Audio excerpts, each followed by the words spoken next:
Afternoon, Otieno. I think 200 is a good quorum. We can get started.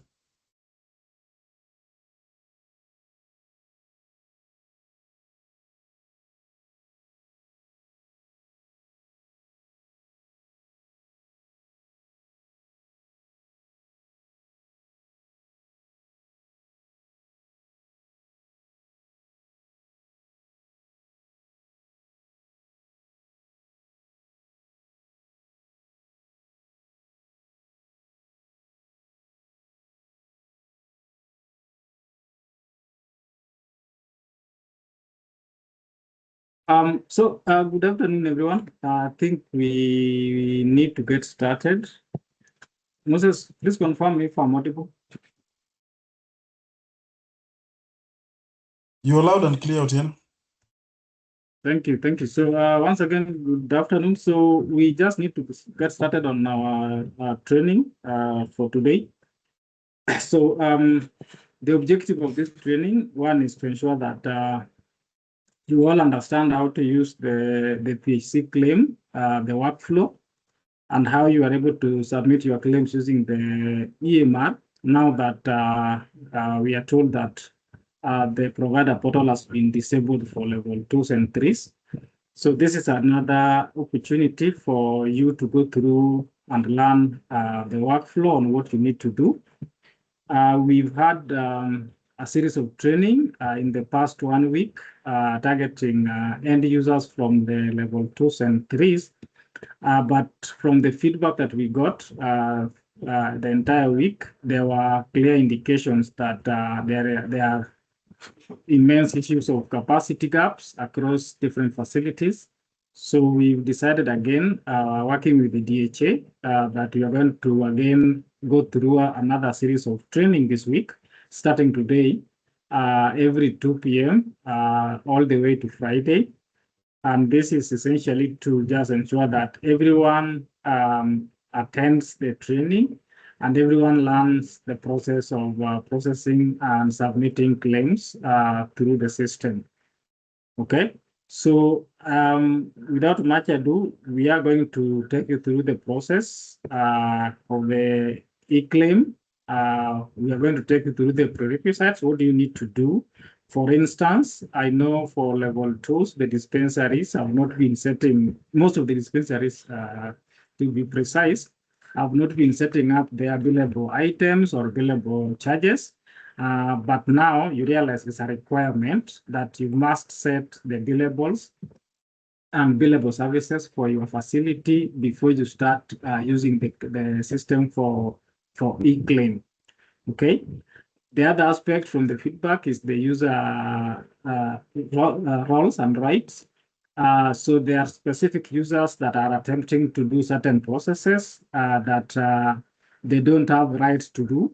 So if you feel that you need additional rights for you to perform certain functions, please learn from today's session on what you need to do to ensure that you have the right roles and privileges for you to submit the eClaims and all the other processes that are required for you to successfully submit. As part of the training, again, we are going to have a team from TaifaCareK who are also going to take us through the process of connecting the biometric scanners to our machines or to our tablets. So that is also another very important session so that you learn how to connect your biometric devices. Now that we may not use, now that you may not use the OTP option, so you need to learn how to successfully connect your biometric readers so that you can use that for patient validation. Yeah, so up to that point, I think that serves for the introduction and the objective for our training today. So I'll just pass the mic to my colleague, Marianne, just to guide us on where we are starting and which session will come first, so that then we can begin the training. Otherwise, thank you very much. Wish you all the best as you learn. We love these trainings again all the way to Friday, as I've already said. So once again, welcome. Over to you, Miriam. Thank you, and good afternoon. Confirm I'm audible so that we can proceed. Yes. Tieno, confirm I'm audible. All right. We're going to have a repeat or a review of the PHC workflows for claims management within TaifaCareK Kenya EMR for the next 2 days.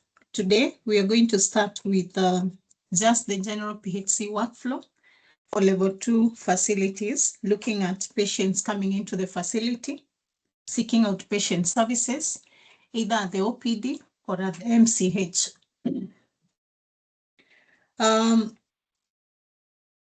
Before we do that in the system, there are some things we need to ensure that they are well set up. Allow me to share my screen so that we can do that together.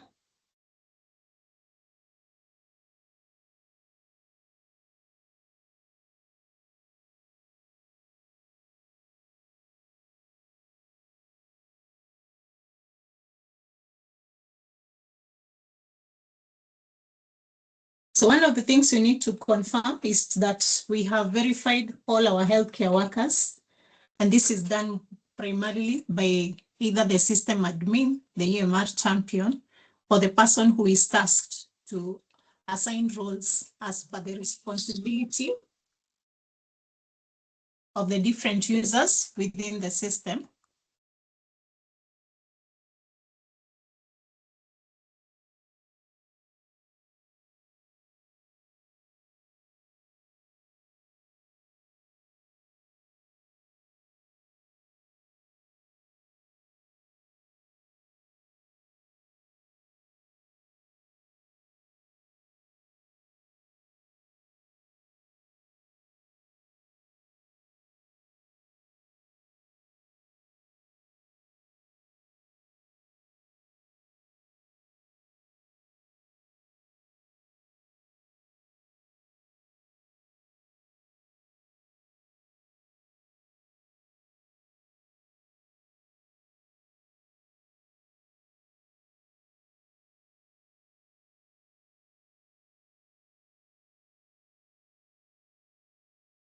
So we can start with looking at some of the prerequisites that we need for eClaims feature to work within TaifaCare system.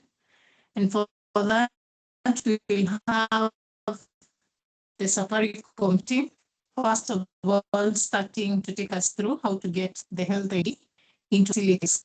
Welcome, Dan.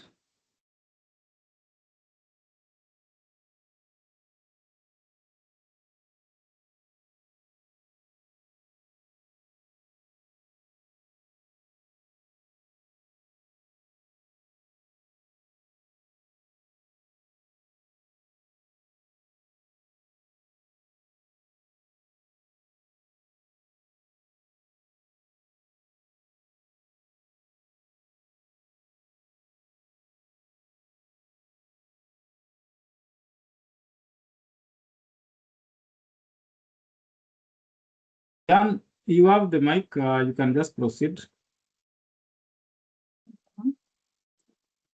Sorry, you mean Jan or Dan? Because Jan Joseph. okay. From Safaricom. Good. Yeah. Thank you so much. Thank you, Bernard. So my name is Jan from Safaricom. I'm the head of training. So today, strictly, we're going to cover biometrics, and it's quite interesting because we get to find different queries that we have covered, which is a good thing. At least it shows that people are interested, and it's something that affects us directly. So I want to showcase my screen, and then you let me know if you can see it so that we proceed. And I think I'm going to share with audio. So I might play some videos just so that we comprehend more. So then, when you can confirm if you can see my screen.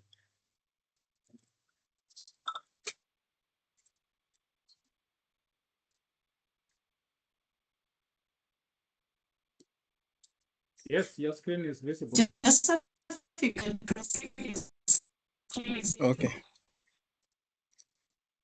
Okay. So From my end, I tend to hear Mary a little bit faint. So I don't know it's my network or Mary, I don't know. Can someone confirm if I'm clear so that before I proceed, we are just sure that you are hearing me well. John, you are clear. I think Marianne has some shaky network, but you are clear. Okay, thank you. All right, so first of all, to understand biometrics properly, we have the solution biometrics, and then we have different platforms as to where you can use biometrics. The first platform is provider portal. We have the Tibabu, and right now we have Kenya EMR, So biometrics, we're going to use one particular software called Health ID because it is the software that supports biometric, but then you can use it on different platforms. So today we're going to focus on Kenya EMR. We have been doing provider portal and Tibabu for the longest time now, and I'm quite sure that a majority of us know. If not, we're just going to share the guides. But specifically today, we are handling Kenya EMR. And if you can see on my screen, it's written Kenya EMR. So just before we proceed, just give me a minute so that I join also with my phone, because I need to monitor the flow of the screen so that I don't leave anyone behind. So just a second.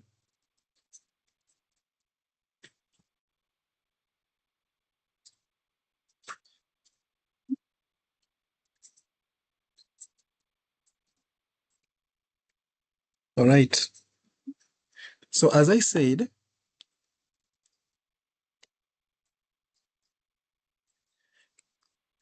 the thing here is called Health ID.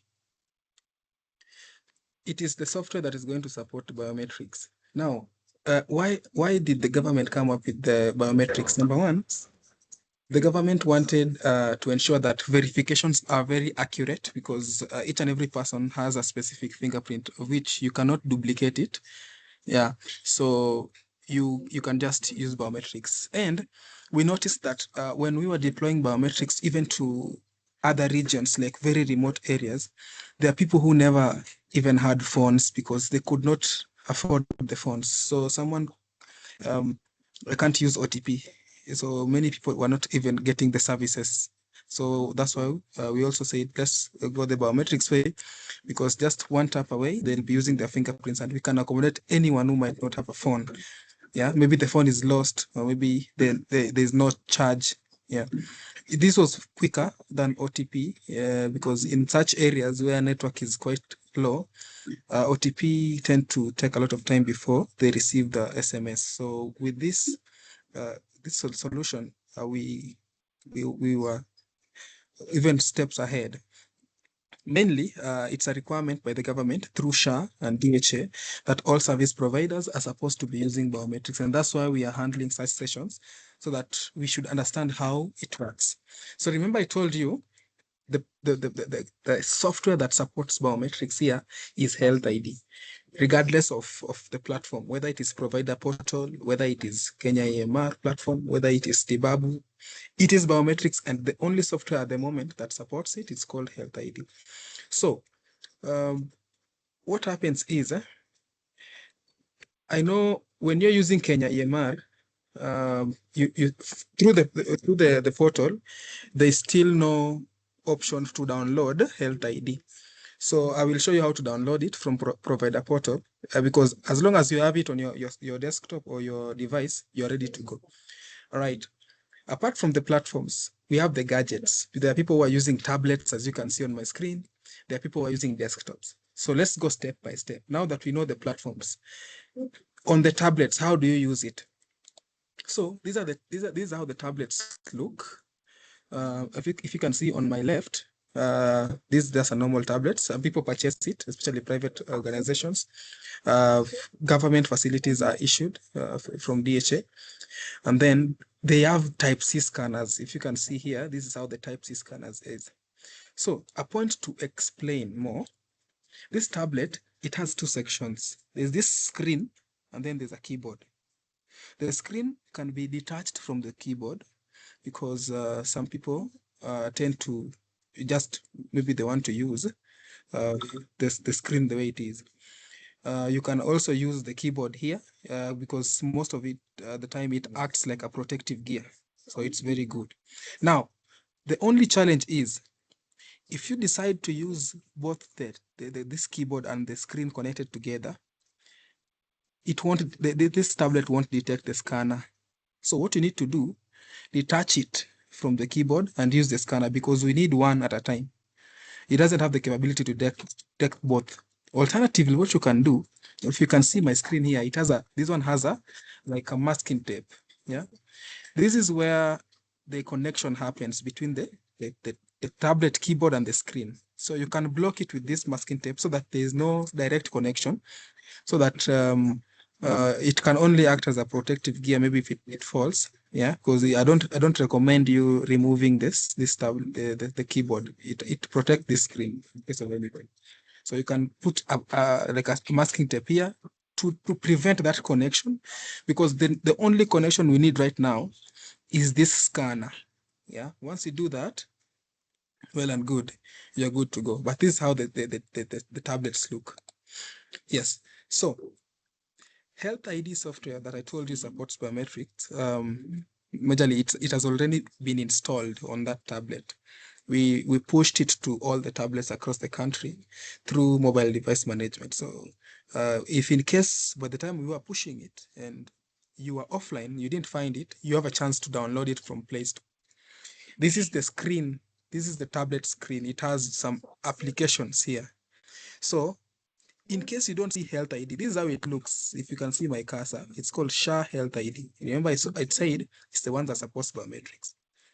So if you don't see it, you can click on Play Store, and then on Play Store, just type SLED ID, all right, or SHA SLED ID.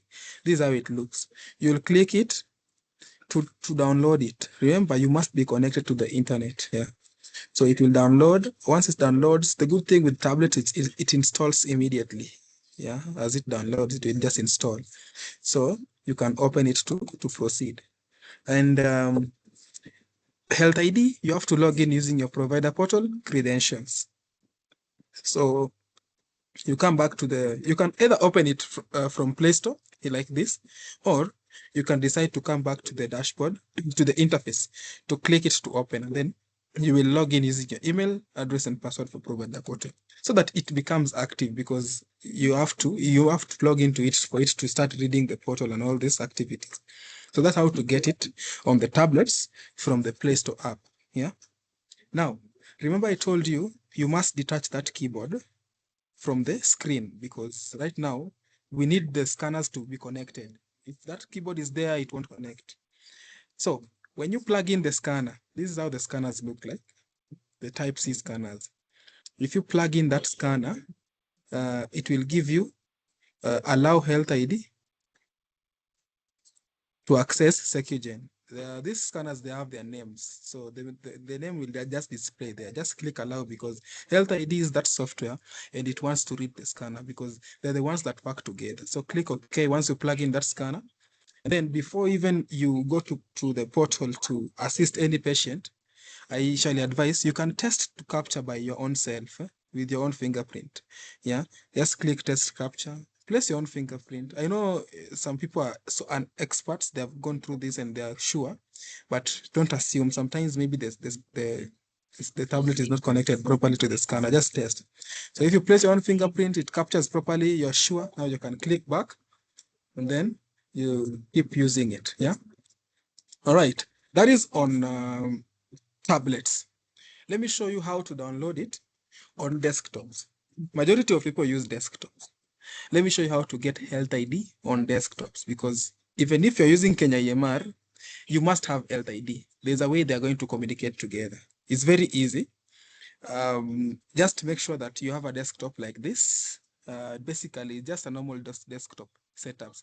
So the requirements, I had our learned friend say the word prerequisites.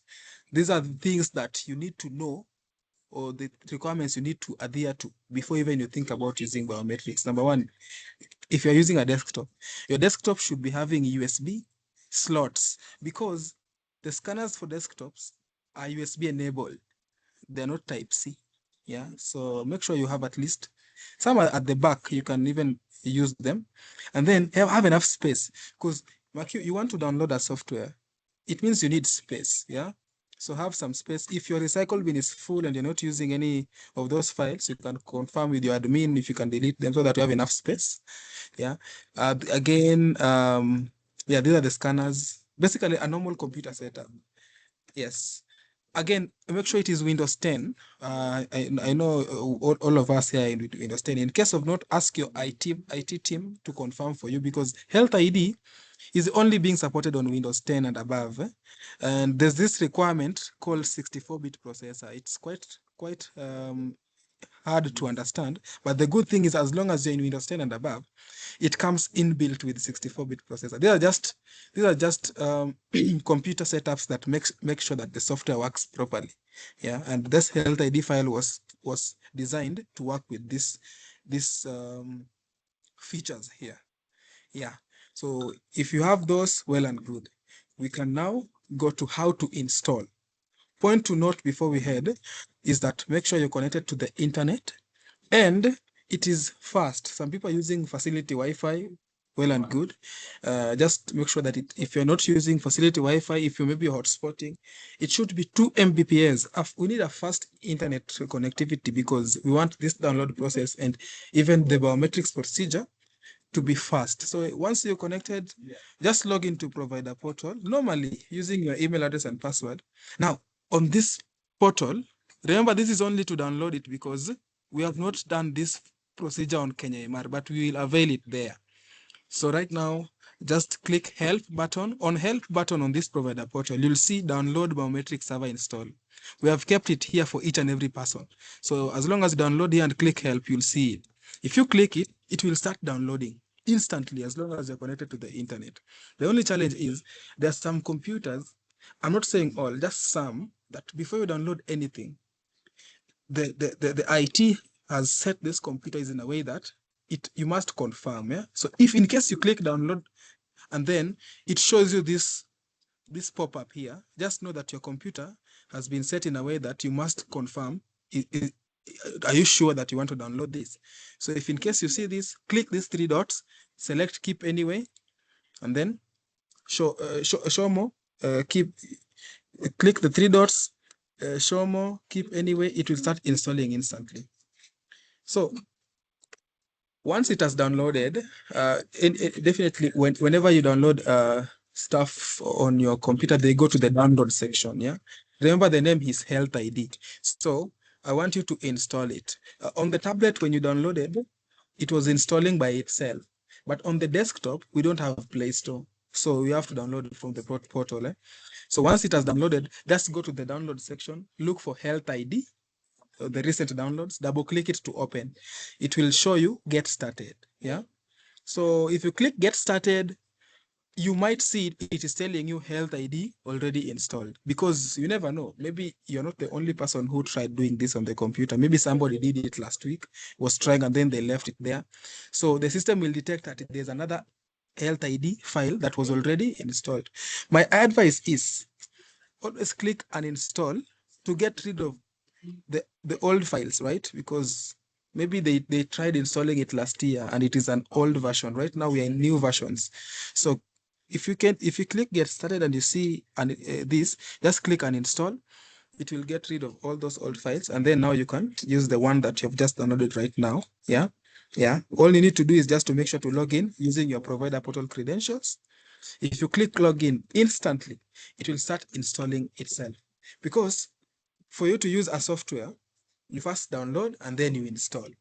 So this is the install process. Just make sure you log in, it will install by itself. Yeah. At approximately 90% of installation, you will see this pop up. Just click install because it's just one of those files that are installing. The main purpose of this is usually to detect the scanner. So if you see it click install and click finish. So that is how to get Health ID from provider portal. Under help button, you click it to download, you open it, log in, and then it will install itself. Now at least you have it on the desktop, because for you to use it biometrics on Kenya EMR, you must have Health ID. that procedure, all of it will be availed on this platform, Kenya EMR. At the moment, you have to go to provider portal, but don't worry, we are still working on ways whereby if you go to your portal, you'll be getting health ID and then can just download. Now, I need to show you how to use it on Kenya EMR, because those are our main scope today. Now that you know how to download it, right? If you log into your portal, yeah, under registration, so definitely you're going to query the patient. So usually query the patient using the ID, and then you click search patient. Normally, before you even enter somebody's account, you must receive an OTP for consent. Yeah. And then if you receive the OTP, they'll receive that OTP and then they read it for you. And then you verify that OTP, yeah, within the first 59 seconds before it expires. So once you do that, see, now you can check in that patient. You click check in button so that at least you can fill this because you want to start a visit. But now you refill these requirements. If it is a visit type, maybe it was outpatient, patient category, maybe this is a triage. You are familiar with this thing, mode of payment. Yeah, you need to know, is it an insurance or are they covered? Is it an active visit or not? So just make sure you fill those that process, the start a visit process. Is it a consultation, capitation? Once you're done with that, of course, you're now going to verify all this information if it's accurate for you to start a visit. If you click start a visit, you will be prompted to this page, and this is now the function for that health ID file, right? It is the one that is bringing all these pop-ups. So it will ask you, using biometrics or OTP? Of course, you're going to select biometrics because now you have the health ID. So if you select biometrics, it will give you this page. Now, this is the health ID software that you have downloaded. It is now functioning. It is now reading the scanner. So if you click, I've selected biometrics, you'll see this page here.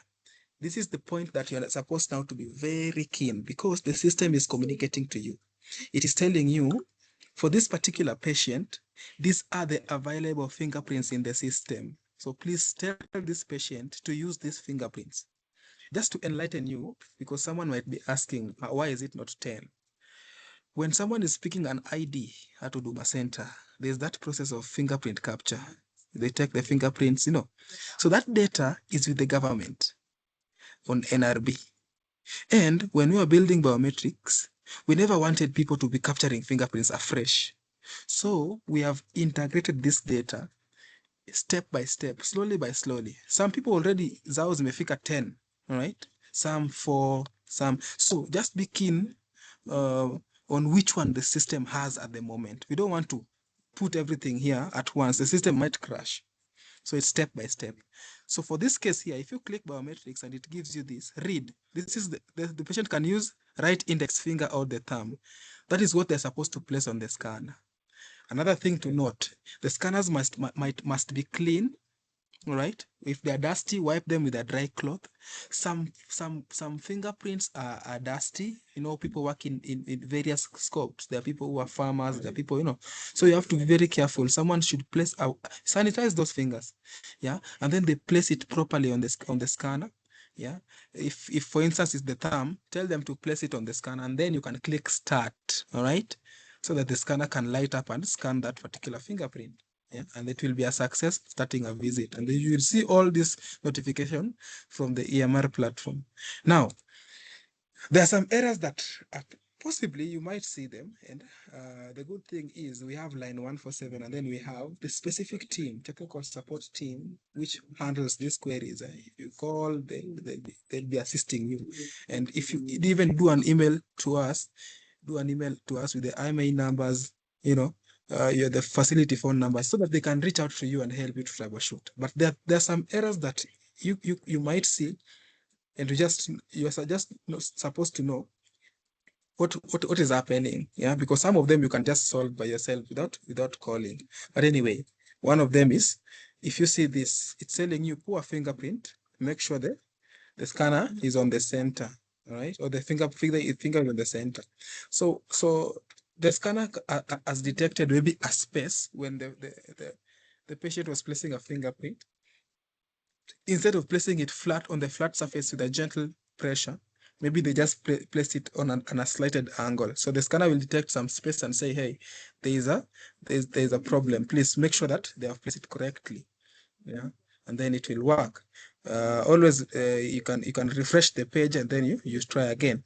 No match means maybe by mistake you told them to place the left finger or maybe the left thumb, and then they place the right one. You have to see which one to place.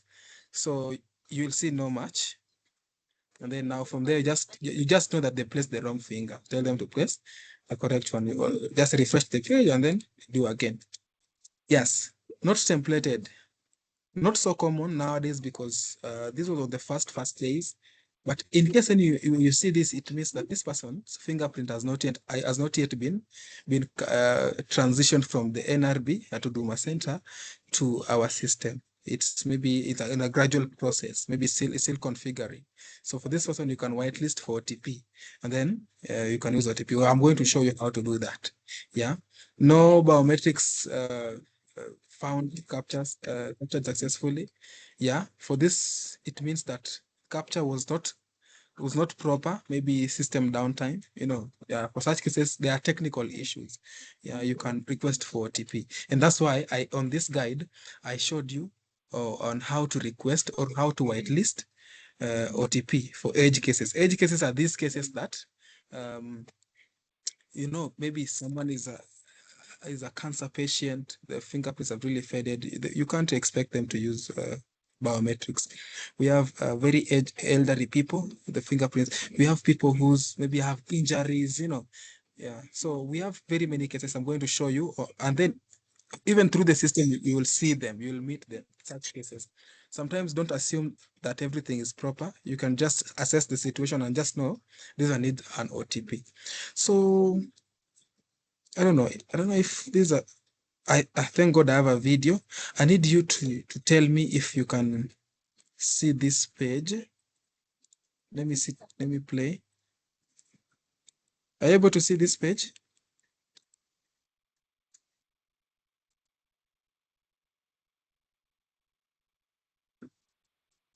Someone confirm the one for OTP whitelisting.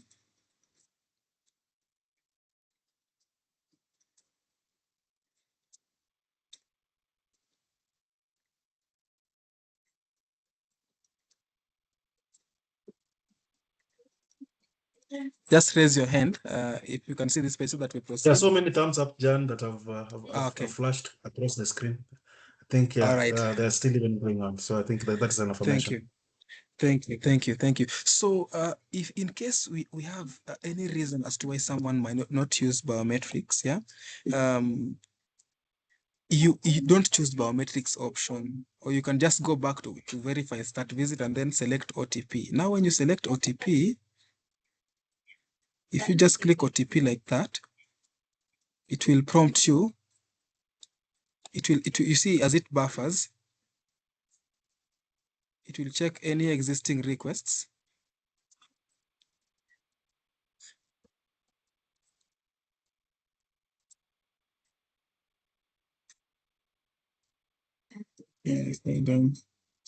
Yes, so then it will give you a chance to select a reason. So this is how the interface looks like. You have to submit OTP request, right? But then if you click select reasons, we have reasons here on this drop down. Some of them, let me show you how they look like. Yeah, you can see. Let's hold on.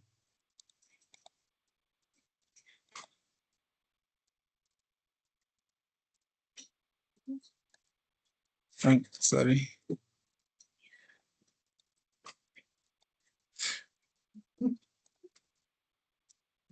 Maybe someone is an infant below the age of, you see, biometric failure. We have so many. We have under amputation, maybe elderly patient at above 60, mentally unstable, oncology, the dialysis, privacy concern, technical issues. So we have things like cancer patients that definitely when you select here, I know when you are requesting for OTP, of course you're going to select the reason, and then you leave a brief explanation of how to assess the situation. maybe what's really happening. Just a brief, maybe a 1 or 2 sentence, like a cancer patient. Things like cancer patients, once you just click submit, it is automatic. There's an AI that detects that case, just automatic whitelisting, because such people are not supposed to use biometrics. Any other case, like for instance, maybe elderly patients, we have injuries. Yeah, those are cases that within 24 hours, that patient is supposed to be receiving OTP in their account. Justification here is just a brief explanation to what the situation is. And remember, we also must indicate how many times did you try to use biometrics. Just a point of advice is, I've noticed that majorly this how the system works. It will only allow, yeah, it will only allow you to to get OTP when you had the at least 3 attempts, yeah, because the system need records to truly see have you tried. Yeah? So don't worry. I know there's some cases that don't even need trials, like people who have injuries. Maybe someone doesn't even have a finger or thumb, but at least for the sake of the system, yeah, you could do always possible to have the 3rd attempt, because if you have 3 attempts, yeah, it will be very fast. Yeah, that's how the system has been designed. Yes, but we are still growing. Feedback have been given out. We are still making it better, but at least now you know the procedures. After you indicate that, there's this place for attaching a document. This is now the documents that are supporting your case. If it is an infant below the age of maybe 6, a very small, maybe an elderly person, if an infant, you can upload a birth certificate if it's there, or notification, because they have this date of birth, because children that are between 0 to 5 years or 6 years, their fingerprints are very faint. They're still developing. They can't use OTP. Elderly patients have faded. You can give out their birth certificate. If it's an injury, a doctor's note. Mainly, I see people use doctor's note because they have stamps. Yeah.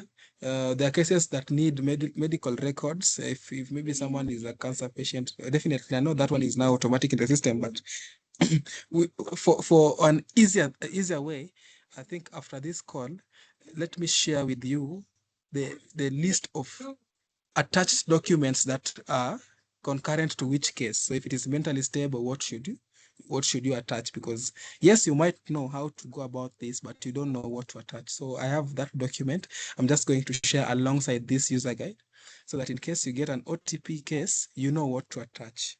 Yeah. So basically, that is how to request for OTP. Yeah, you click attach document to attach, and then you click submit for that document to be verified. Yeah. Yes, so I think for biometrics, that is how it is. Unless you have any questions, we are going to have a Q&A session at the end. This chance to the second presenter to showcase their expertise. Yeah.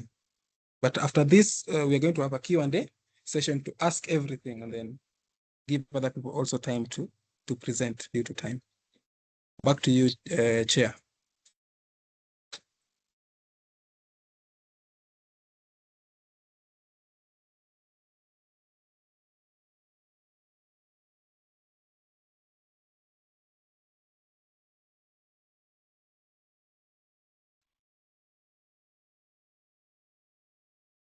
Thank you, John. I think that was well presented. I was expecting Marianne to either step in or someone. I think the next presenter should be Ajuang from our end. Ajuang, if you're ready, I think you can proceed with the PHC outpatient. Moses, confirm I'm audible. I'm standing in for John. Oh, all right, thank you. You're audible. Yeah, Leonard, would you want to voice your question right now, or you will wait for the Q&A session as I share my screen so that we can continue? You have the mic. You can unmute from your end. Leonard, you can proceed.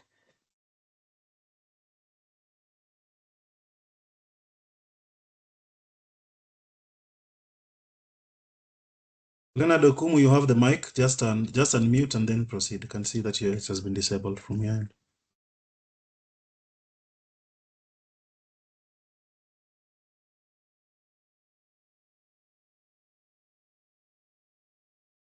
Then I will just proceed. You can type on the chat area if you're not able to voice your question. And we will also have a Q&A session after this session. So the other requirements or must-haves are within the EMR, apart from the installation and configuration for the health ID for biometrics. We also need to ensure that, one, we have verified our healthcare workers, and this is done by either the system admins within our facility, the EMR champion, or the person who assigns user roles within the facility. So within Kenya EMR, allow me to change the location. This is done from the Kenya EMR modules, the administration tab, where we will be able to access manage users tab. And from here, we can be able to either add a new user or edit an existing user. The reason why we add a user in the system is so that we can be able to match their roles with the responsibilities they have within the facility.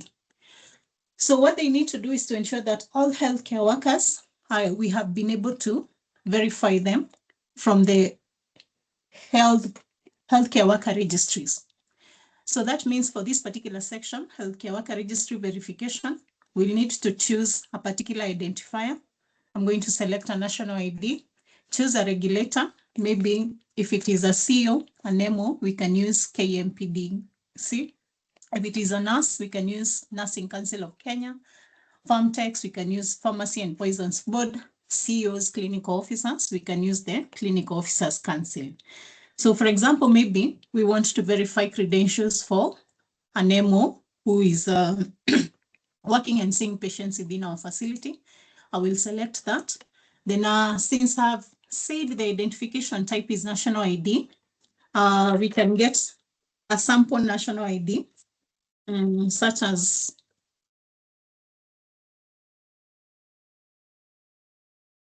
and when we do that, we search, the system is going to pull from the health worker registry, and they will find our particular clinician, and we can be able to tell they have a valid license, and we can decide to use values. So the moment we say use values, these particular details, their identity, their name, their phone numbers will be mapped to this particular form, and then we can go ahead to assign them roles. So that is for a new user. For an existing user, we will still do the same. Under demographic, all we need to do is to ensure that we're able to input, no, this may not be a clinician, we're able to input their verification ID, and we pull from the healthcare worker registry. When we are done, we'll need to synchronize that so that now we can be able to get those particular details, their license number, validity of their license, when the license is expiring within the system, so that even when they log in, we will be able to see those particular details, and we can be able to tell even from the system for that particular user whom we managed to synchronize their details, we can be able to tell they have a valid license and the license expiry date. The reason why we need this is because we need to attach valid licensed clinicians, MOs, CEOs, nurses to the claim form. Otherwise, the claim form will be rejected. So that is what the second must-have or prerequisite we need in the system. The third one now is to ensure that for the billing team, there are specific things they need to do in the system. Again, from Kenya EMR modules, from the billing admin, we need to ensure, one, we get the correct payment modes within our facility. And this is basically how the users, the clients, the patients will be making payments for services and commodity offered during the time we'll be seeing them in our facility. So it can either be payments through insurance, cash, mobile money, waiver, checks, and so on. So the system does come with a specific configuration, especially for cash, insurance, and mobile money. And what we're asking is that you retain whatever comes with the package because it has some attachments to it. For example, for insurance, If we happen to edit or delete or even rename this, then we skew the workflow for insurance within the system, and we'll be able to see how this is going to help us even during the claim workflow. Then again, for mobile money, if we edit, delete, then it means if we ever need to configure the facility to help us with STK, mobile money, and M-Pesa push, then we're going to have problems. We can still be able to add other payment modes. If our users pay via cash, check, and so on, we can be able to do that. But what we're asking for, whatever comes with the package, kindly do not edit, do not delete. Then the second thing the billing team need to ensure is that we have clinical charges, that is prices attached to all the services, to all the commodities that we are going to offer our users, so that even when we are raising a claim form, we are going to have bill lines attached to specific prices that we are going to be claiming or requesting the insurance to pay this particular facility for the services offered to our patients. We can be able to do this from this window. Under actions, we're able to add a charge item. We're also able to add a charge service. We can be able to, one, search for a commodity from our catalog. The EMR system has a comprehensive catalog of pharmaceutical, non-pharmaceutical commodities that we can be able to search for. And we can still, for example, let me search for something.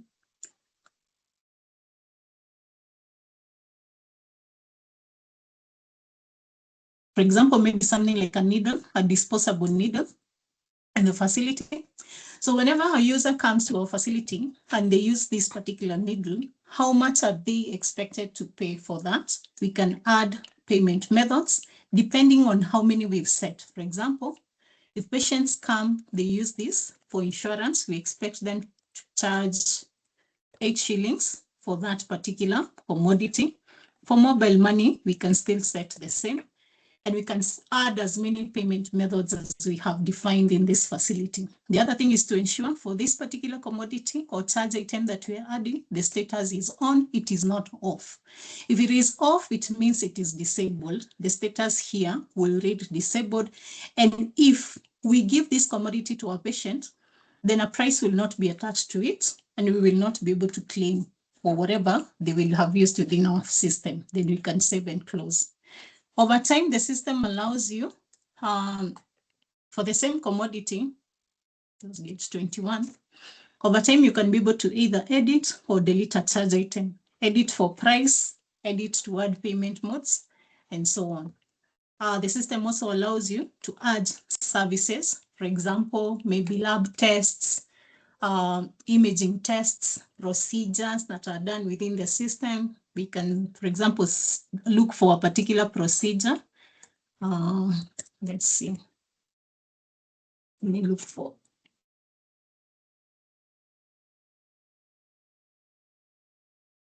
For example, surgical service or surgical procedure.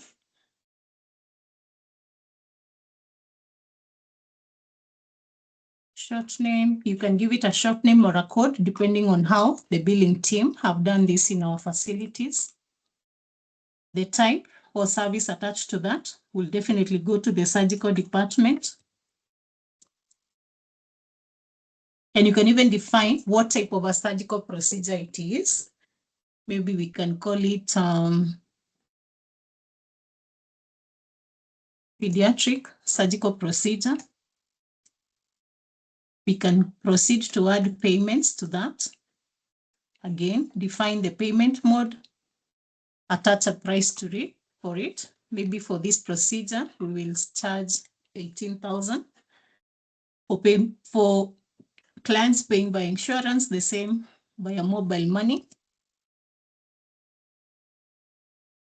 Again, the prices can vary between the payment modes. They don't have to be the same. It depends on how the facility has aligned to the county finance guidance or finance bill. Remember to check the status is on, and we can proceed to save and close. So that means we should be able to attach prices for all the services, all the commodities we have within our facility, so that when we raise claims or when we are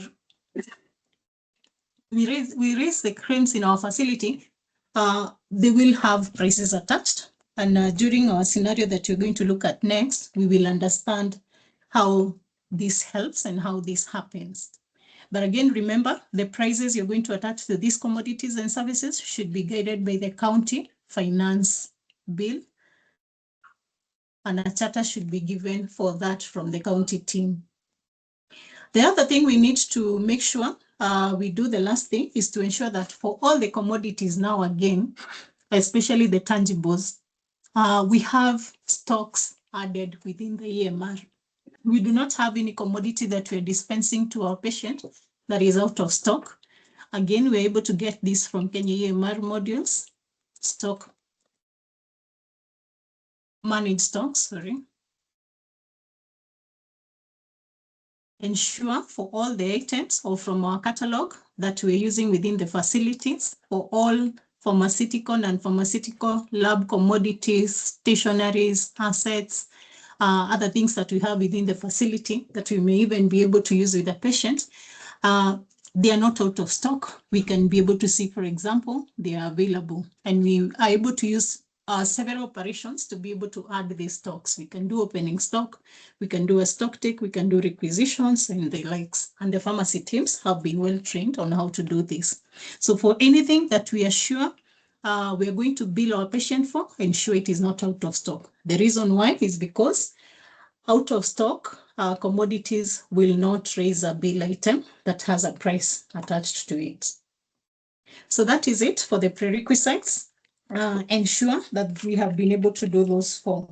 We will do a recap at the end of the session. So for now, for us to be able to understand how all these tie in together and how we are going to be looking at claims management within our facility, we're going to take the scenario of a patient coming to a dispensary, a level 2 facility that has been allowed to use eClaims feature within Kenya EMR, and for us to be able to understand how that happens. So when a patient comes to a facility, the first thing we do, following the patient workflow, is to, one, identify our patient from registration. So I'm going to be assuming the roles of different players within a facility, responsibility and roles of different teams. So I'm going to assume the role of a registration clerk. And when I'm doing this through the workflow, I'll be highlighting some of the changes you will expect to see within the upcoming versions and what we have in store for you on some of the changes we have within the workflows. So when a patient comes at registration, the first thing we should do is to identify our patient or verify them from the client registry. And we're able to do that with using different identification types. For an adult, we can use a national ID. We can also use a passport number to get the national ID. For a child who is below 18 years, we can use a birth certificate number. We can also use a birth notification if a birth certificate has not been issued. For a child or somebody who is less than 18 years who is pregnant, we can also use the mandate number. For a non-citizen, we can either use an alien ID, a refugee ID, or a refugee ID or an alien ID to be able to get an identifier that you can use to search from the client registry. So to start us off, I'm going to use a national ID for my user. The reason why we want to verify our patient is so that, one, we can be able to pull the information from the client registry through the HIE layer. Then 3, we are going to seek permission from the client to be able to use the information within this particular facility. Then we search for the patient.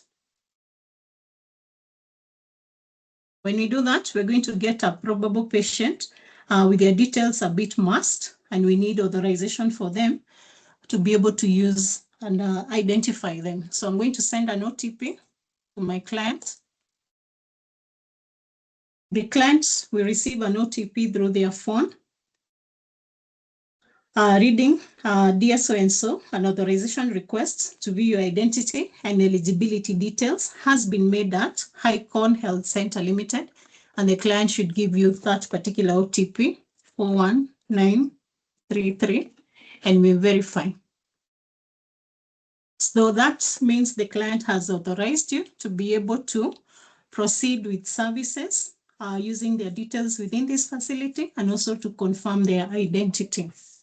So depending on who is coming or seeking services, it can either be the primary member who has coming to the facility, or it can be a dependent. So you can be able to show dependent, check them in. If it is a child or a spouse, if it is a spouse, you'll need to send an OTP.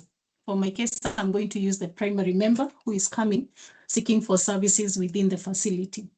So you'll be able to tell they have a CR number or a CRAD, and we'll be able to see how this is helpful. So when we check in, the check-in feature helps us to start a visit for this particular client within our facility.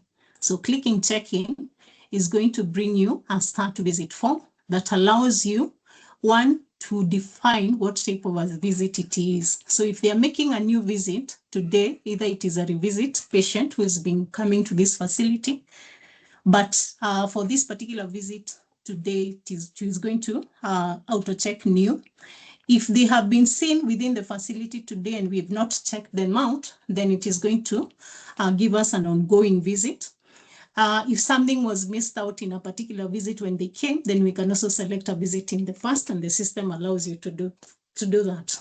But when they come in, you're checking in them in for a particular day from a previous visit where they had been checked out, the system is going to let you know that this is a new visit. If the patient has any upcoming appointments given previously, you'll be able to see that. If they don't have, the system will just tell you no appointments found. Then we're going to define our visit location. Always remember, it should read the facility. It should not read any other location, but the facility name as the start visit location. Then the visit type, we're going to choose. For a case scenario, we said we're going to select a patient who is coming for outpatient services. Patient can also be coming for seeking inpatient, or it can also be an emergency casualty case. So for a sec, I'm going to select outpatient and start the visit. So one of the changes here you will notice, the start visit form has been split into two, meaning the work of the registration clerk is just to determine, one, the patient is coming to the facility, identify them, confirm what services they are seeking, queue them for the first service, and start a visit. So there's something that is missing here, that by the time you get this particular version, you will be able to see the section where we queue our patient for the first service within the particular visit that they are coming for. So we'll start a visit. The system is going to tell us an outpatient visit has been started successfully for our client. Then the next thing that we've done is now that particular start visit is going to queue our patient for an active visit. And we're going to get this from the accounting module. You'll find there's a new tab that has been added, giving us access to all the active visits that have been started for a particular time in our facility.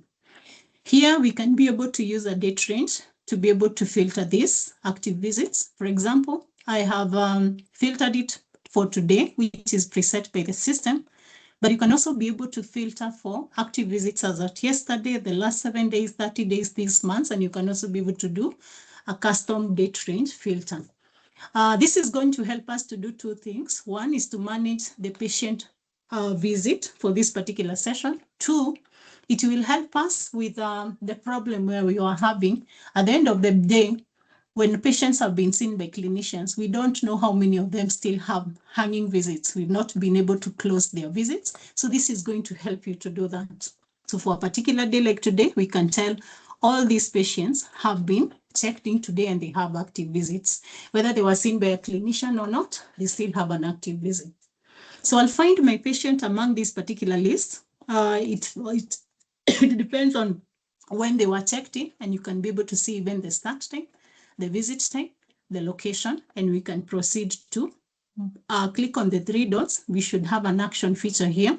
But when you click on the three dots, it allows you now to manage that visit. Now, this is where we get the other half of the start visit form that was split into two. So remember, I said this part for patient category is going to be moved to the start visit section, where most probably it will be handled by the registration clerk.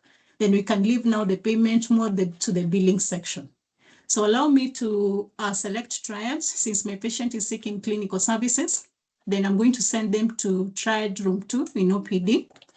Then proceed now with the billing team, where the patient is now asked go to the billing team so that now they can determine for the services that you're going to be offered in this facility. One, are you a patient who is exempted from payment or not? If yes, then we are going to define that exemption category so that our patient is not billed for any service offered. But if no, then we'll need to ask them how they intend to make payment methods within our facility. For our case, we're going to follow the insurance workflow. So I'm going to select insurance. Then the system is going to probe further to ask you which insurance scheme our client is willing to make payments with. We're going to select SHA. So when you do that, you'll notice that the system is going to pull the CRID for you. 1. 2, it is also going to show you that our patient has active schemes as PHC and SHIF, and they're actually active for these particular schemes. Now, for the workflow we have chosen for a level 2 facility, it depends on the patient that you are seeing, on the schemes that we have. You will find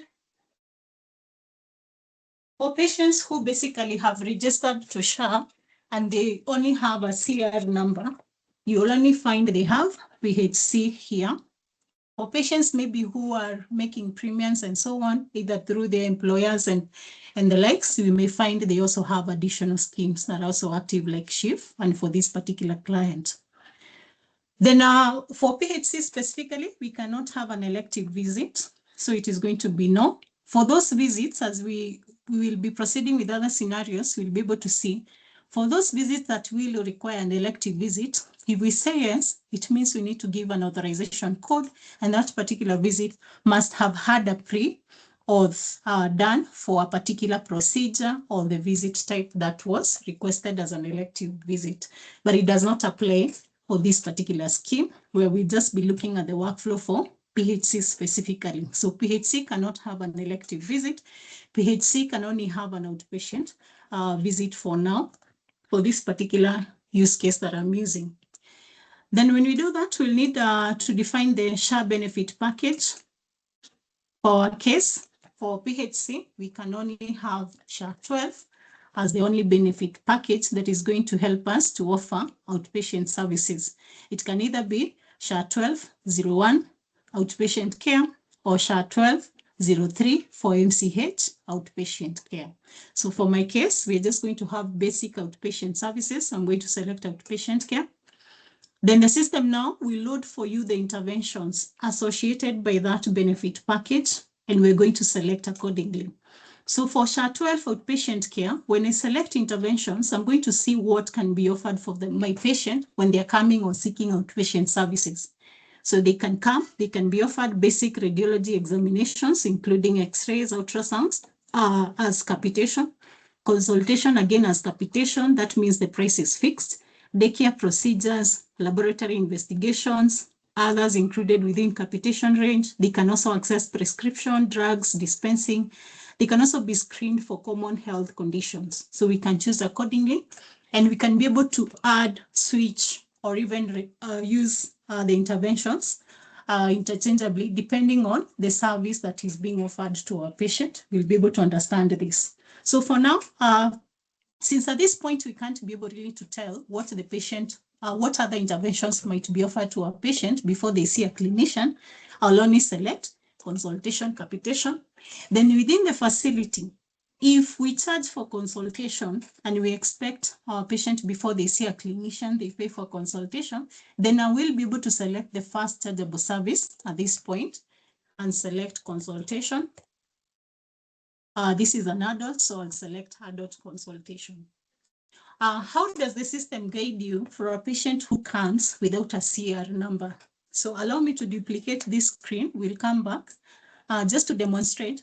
For a patient who is coming into the facility, they've told you they've registered for SHA and they're coming to a dispensary. They know they're going to be offered services for free, but they don't have a CR number. So I'll try to look for a patient who does not have a CR number within the system.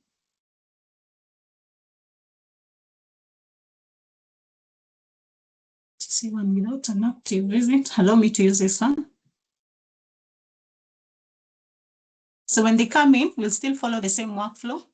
The first thing you do is to check them in, determine the visit time, which is going to be outpatient. That means when we save or start the visit, we are queuing them for active visits within the facility. Then we're going to find them under counting among the active visits. We find our patient has been queued here. Then we can proceed. We can proceed to manage that particular visit.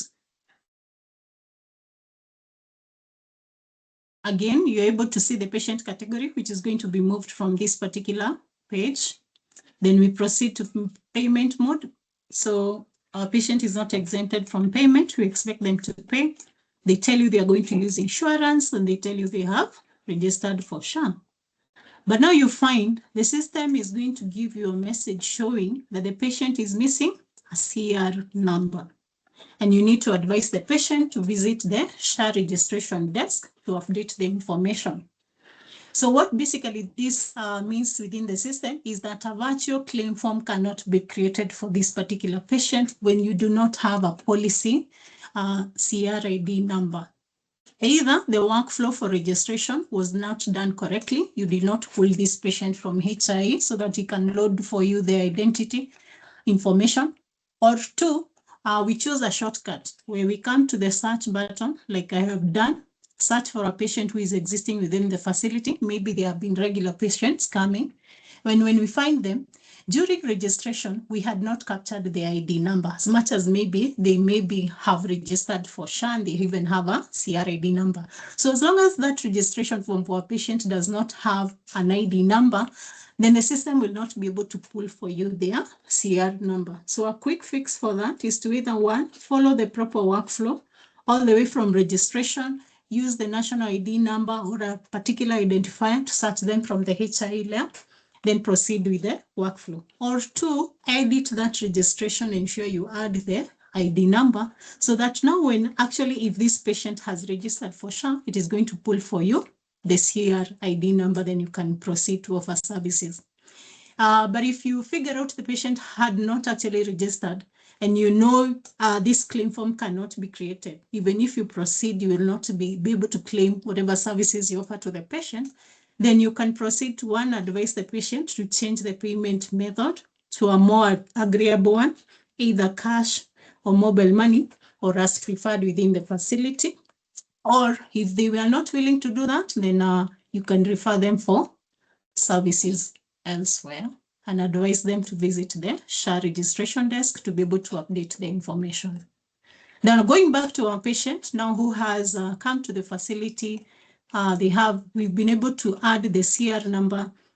We've been able to select the package and the intervention. We've also been able to add the first chargeable service as consultation. We can proceed to save and close. When we do that, now the system is going to request us to authenticate. This is what Jan was talking about.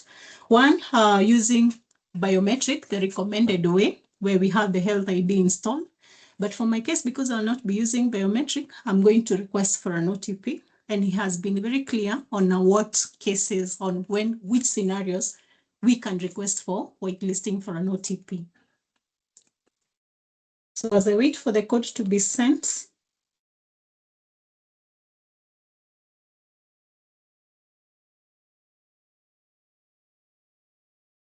just take a few minutes.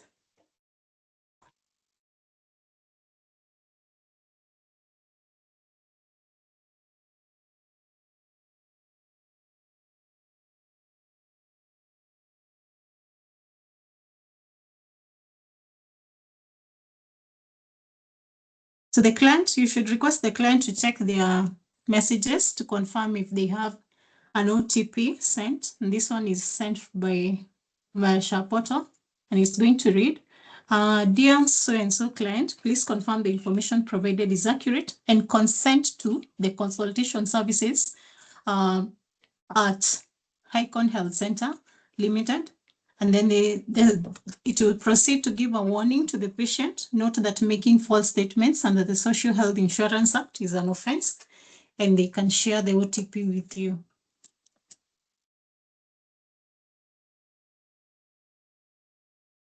When you do that, the system is going to do several things. Once that OTP is validated, it is going to give you feedback that one, your patient has been successfully added to a queue. We had sent them for the triage. Two, a bill has been created for the first service we have selected as consultation. Three, a SHA virtual claim form has been created successfully. And four, our visit details have been saved. That means the details have been attached successfully to that visit where we had started. And now we can proceed to offer our client services, because at this point, we've been able to establish how they will make payments within our facility. So I'll proceed to triage, where we had sent our patient to access the first service. So I'll find them under triage room 2.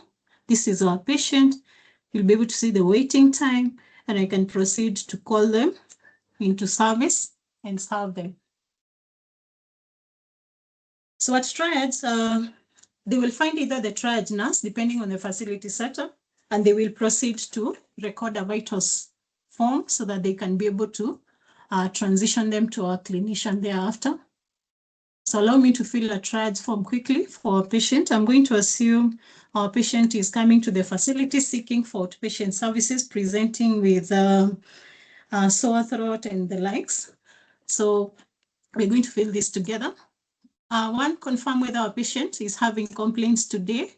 We ask them how they are feeling, kuna shida gani. They will say yes, they have issues. Then we'll add a presenting complaints as the patient reports to the nurse. So the first one, they're going to say they have a sore throat. They've been experiencing this for the last 2 days. It happened gradually. It has been scratchy continuously. Then we're going to add another one. We can add a headache. Duration, again, they can say they've been experiencing this for the past 4 days on and off. Onset has also been gradual. They can also add they are having fevers on and off. First, maybe 1 day. Again, maybe suddenly. And you can add as many complaints that the patient is going to give the nurse. Then physical assessment, the patient came walking. They've not had any injury within the last 48 hours. They're responsive, they're alert. Then we proceed to fill the vital signs. We can say they have since they're projecting with fever, maybe they have a temperature of 39.1. The system will guide you on the normal range values, and it will also highlight for you any critically high or low values. Temperature was collected using a thermogun. Pulse rate, we're going to say a bit elevated, 108. BP, 118 out of diastolic 76. Respiratory rate, we can say 20. Oxygen saturation at 98%. From room air. Weight, we can say our patient is around 78 kgs. We can use the previous height at 165. System auto-calculates for you the BMI, categorizes the nutritional status, and gives you a T-score of urgent. The patient needs to be urgently seen. And you can add triage notes from the nurse, maybe the client is looking weak. And you can save and close. So when you do that, the other change is that now the system homepage has been made to be highly interactive. You'll find a patient visit summary specific for this summary, and we'll be able to see how it's going to populate for the things that we'll be offering our patient. You'll be able to see the vitals that we've just recorded today at this particular time. Apologies for my time. It's ahead a bit because of some issues I'm trying to fix. We'll be able to see the markers for elevated vitals to guide the healthcare team. Then we can proceed to queue our patient or assign them to the clinical rooms. We're going to send them to OPD room 2. They were an urgent case, and we can even give some comments client needs urgent attention, and we assign them to queue. So the system is going to alert you that our patient has been queued successfully, and we can now transition them or request them to go to clinical room 2. From there, they will find our consultant or clinician who is in consultation, room 2, and we'll find our patient has been queued. They're coming from OPD triage. We can see their priority is urgent, and we can even see the comment, the client needs urgent care, and we can proceed to call them into service and serve them.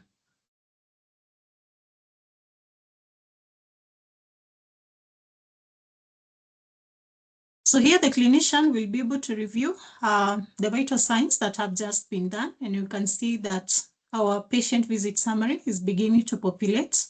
They can also be able to see chief complaints that were recorded at the triage room: a sore throat of 2 days, a headache of 4 days, a fever of 1 day, and now they will proceed to offer them services. At outpatient, our patient is just coming for general outpatient services, so they will be able to manage them from the submodules listed here.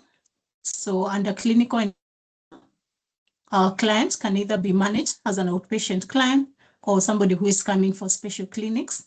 For our case, we're going to use OPD workflow, clinical encounter, and we can proceed to offer services by adding a new clinical encounter form that will allow our clinician now to manage our patients. We're going to again fill the form together. This is going to be a revisit. Our patient has been seen in this facility before. It is not a referral case. Then we're going to proceed to ask our patients whether they have any complaints today.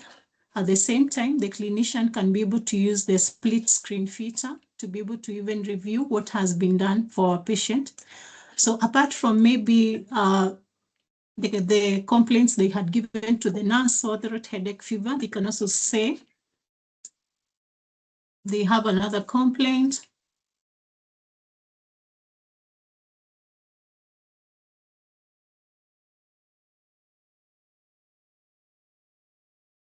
You can say mouth pain, more so on the throat area, duration maybe for the last 3 days. And we can add as many as consents happen gradually. We can be able to add as many as the client is going to give our clinician, and you can proceed to give a history of presenting illness, past medical history, family and social history, examination history. So I'm going to fill this quickly. One of the things we need to do is that to ensure that we are seeing our patients fully and wholly. So allow me to just add quickly. So we're going to say history of presenting illness. Patient has no cough. They have a runny nose. They do not have a runny nose. They have a sore throat, fever, headache, fatigue, and all that. Past medical history. Allow me to also paste something so that we move quickly. They have no history of recurrent infections, no history of rheumatic fever, no known hereditary illnesses. Social history. They live with, we can say they are not a smoker. They do not consume alcohol. They're independent in activities for daily living. They are active. Patient examination. Again, they may have enlarged tonsillitis.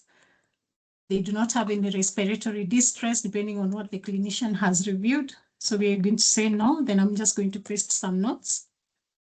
And we can say systems, abnormal, system review. Maybe the clinician reviewed ENT, and we can give some findings there. Again, allow me to paste. They have enlarged tonsillitis.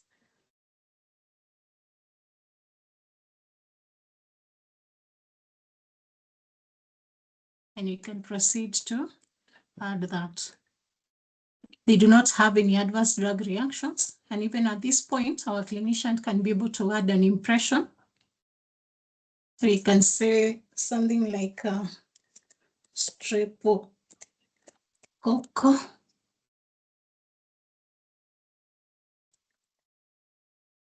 tonsillitis. And we can add as many impressions as the clinician has. We can also add some impression notes.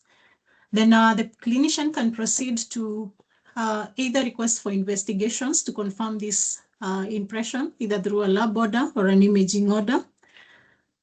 So for example, we can request for a lab order.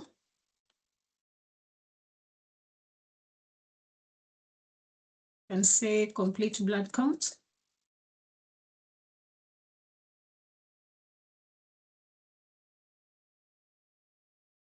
To roll out.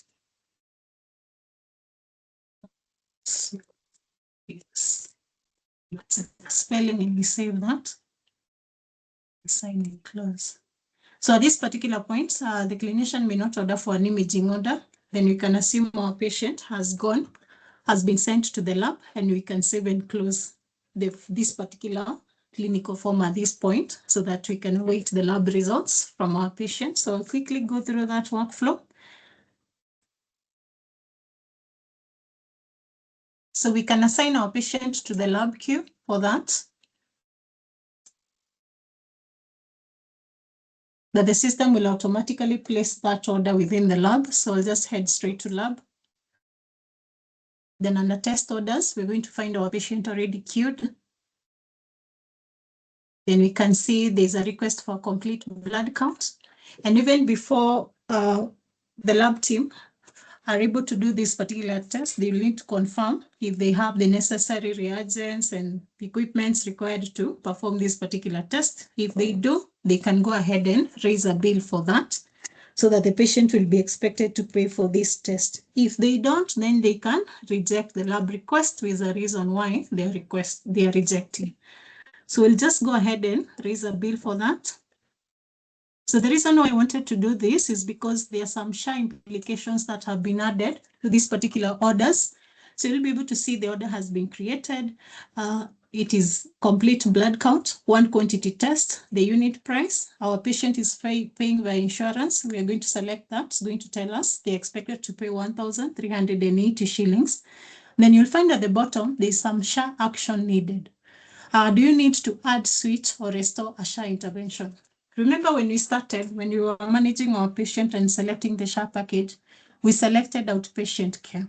And outpatient care, we selected our first intervention as consultation. So at this point, we may need to add another SHA intervention that will help us now to be able to bill our patient for this lab order. So I'm going to say yes. If it doesn't apply, then we are just going to say no. But for this instance, we're going to select yes, then move to next, whereby the system will allow us now to either add or switch to another intervention. So I'm going to select add, proceed to the package. The package is still SHA-12, outpatient care, but now the intervention, I'm adding an intervention on top of the one we had selected as consultation. So I'm going to select lab investigation capitation to allow us to be able to bill our patients, and we can save and close. So when we do that, the system is going to tell you the bill processing has been successful. And just refresh.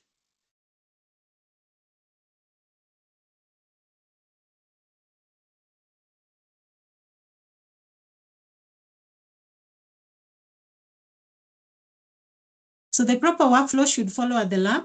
Once that has been done, the patient is usually sent to the billing team to confirm with the billing team. They have managed to process the bill. Then they will come back. That particular request will be picked. It will move to work to the processing stage in progress all the way until we get a result as completed. So because of time, I'm going to assume our lab person has been able to do that and proceed back to our clients. So let me quickly get them back from at consultation.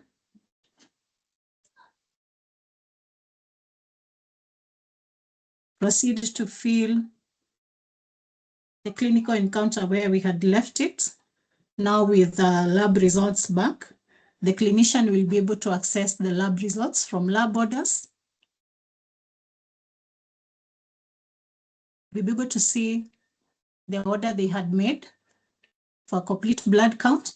And when we come to the results section, we'll also be able now to see a result for a complete blood count. I've not added the results because the complete blood count requires a lot, but we're going to assume our clinician has received that, they have reviewed that particular test, and we can proceed now with the management section, knowing fully well that particular lab result has collaborated the impression that the clinician had, and we can proceed to continue with care for the same visit. So when we select continue with care, the system will load for us the clinical form up to the point where we had said when the clinician was requesting for a lab order. So it should take us up to that point. We had our impression, and now we can proceed to diagnosis and management. So with the backup of the lab result, we can now add the diagnosis as confirmed. I'm still going to add the same strep. So tonsillitis, and we're going to say it's a new diagnosis. We do not have another secondary diagnosis. And even at this point, we can even prescribe medication to our client.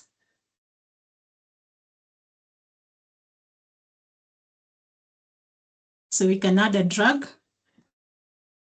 Allow me to add 2 drugs only. So I'm going to add amoxicillin.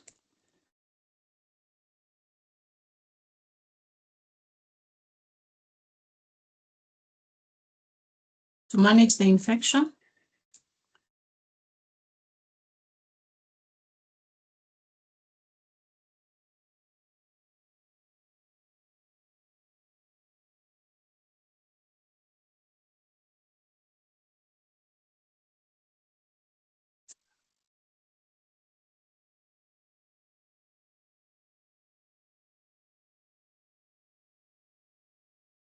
I'm looking for amoxicillin 500 mg.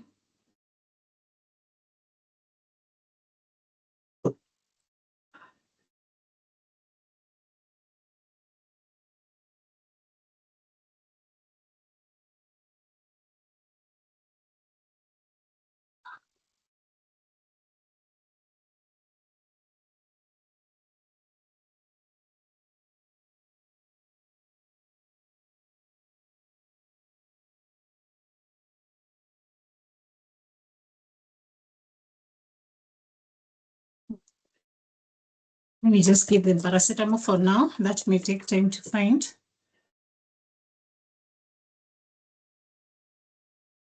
To manage the fever and the pain on the throat.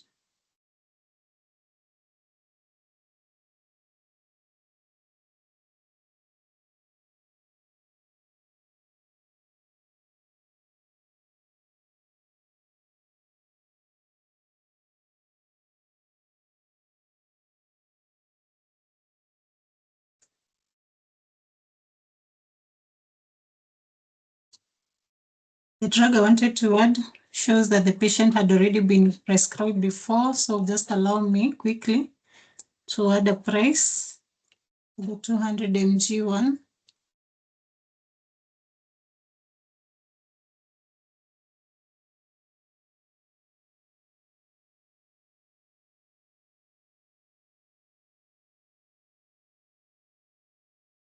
So this is just a recap of what needs to be done by the billing team. Even before we use the system, I'm going to charge each tablet at 5 shillings. You can save and close. Cash. I'm to select that again.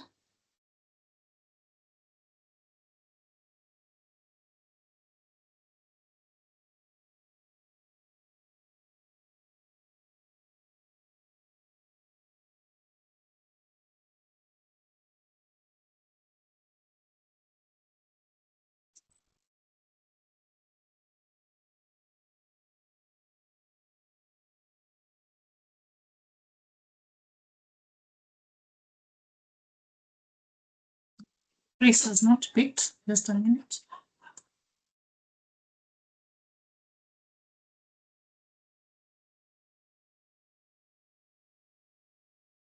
Mistake.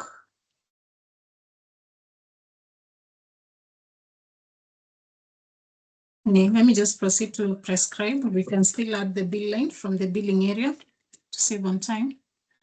So I'm going to give my patients 2 tablets, Olari. They are supposed to take twice daily for 5 days. So I'm going to dispense 20 tablets. They do not require a refill. The indication is for fever management, and we can proceed to save the order.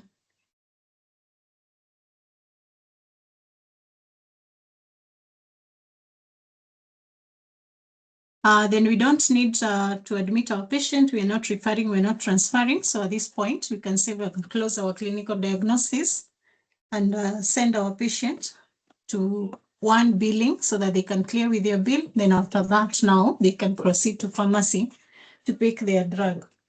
So when you send them to the billing area, this is where now we will be able to process the payments. So we're going to find all these activities now from accounting, assuming the role of a cashier.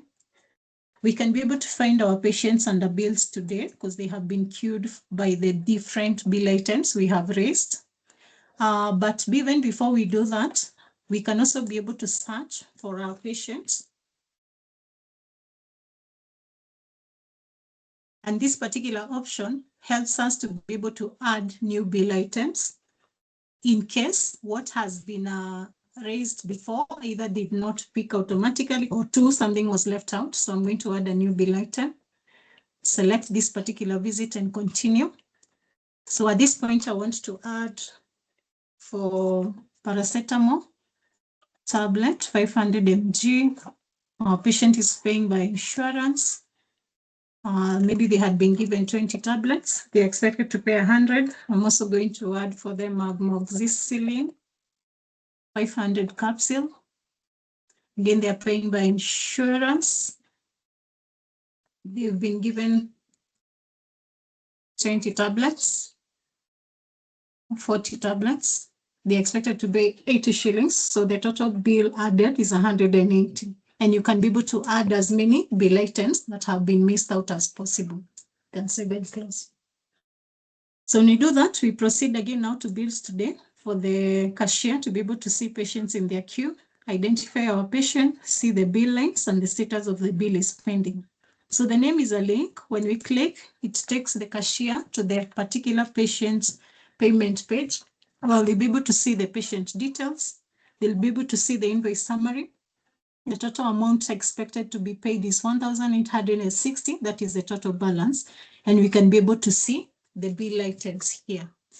So remember, we have 2 interventions that we added for our patient. So I'm going to select the lab test first so that we can bill for that. So when I select, the lab test is going to be 1,380. Proceed to payment. Then we're going to use insurance. The amount is going to be 1,380. The intervention we are using here will be for lab investigation capitation. Then we can save that. Print the bill for our patient so that maybe even at this point, if they had not gone to lab, this is what they may use to go to the lab to get that particular test done. Then for the rest, consultation, then the drugs, we can select them together, process them. Again, we're using insurance. The amount expected is 480. The intervention we'll be selecting here will be under consultation, which will cover this. Then we can save and close. Again, print our receipt for our patients.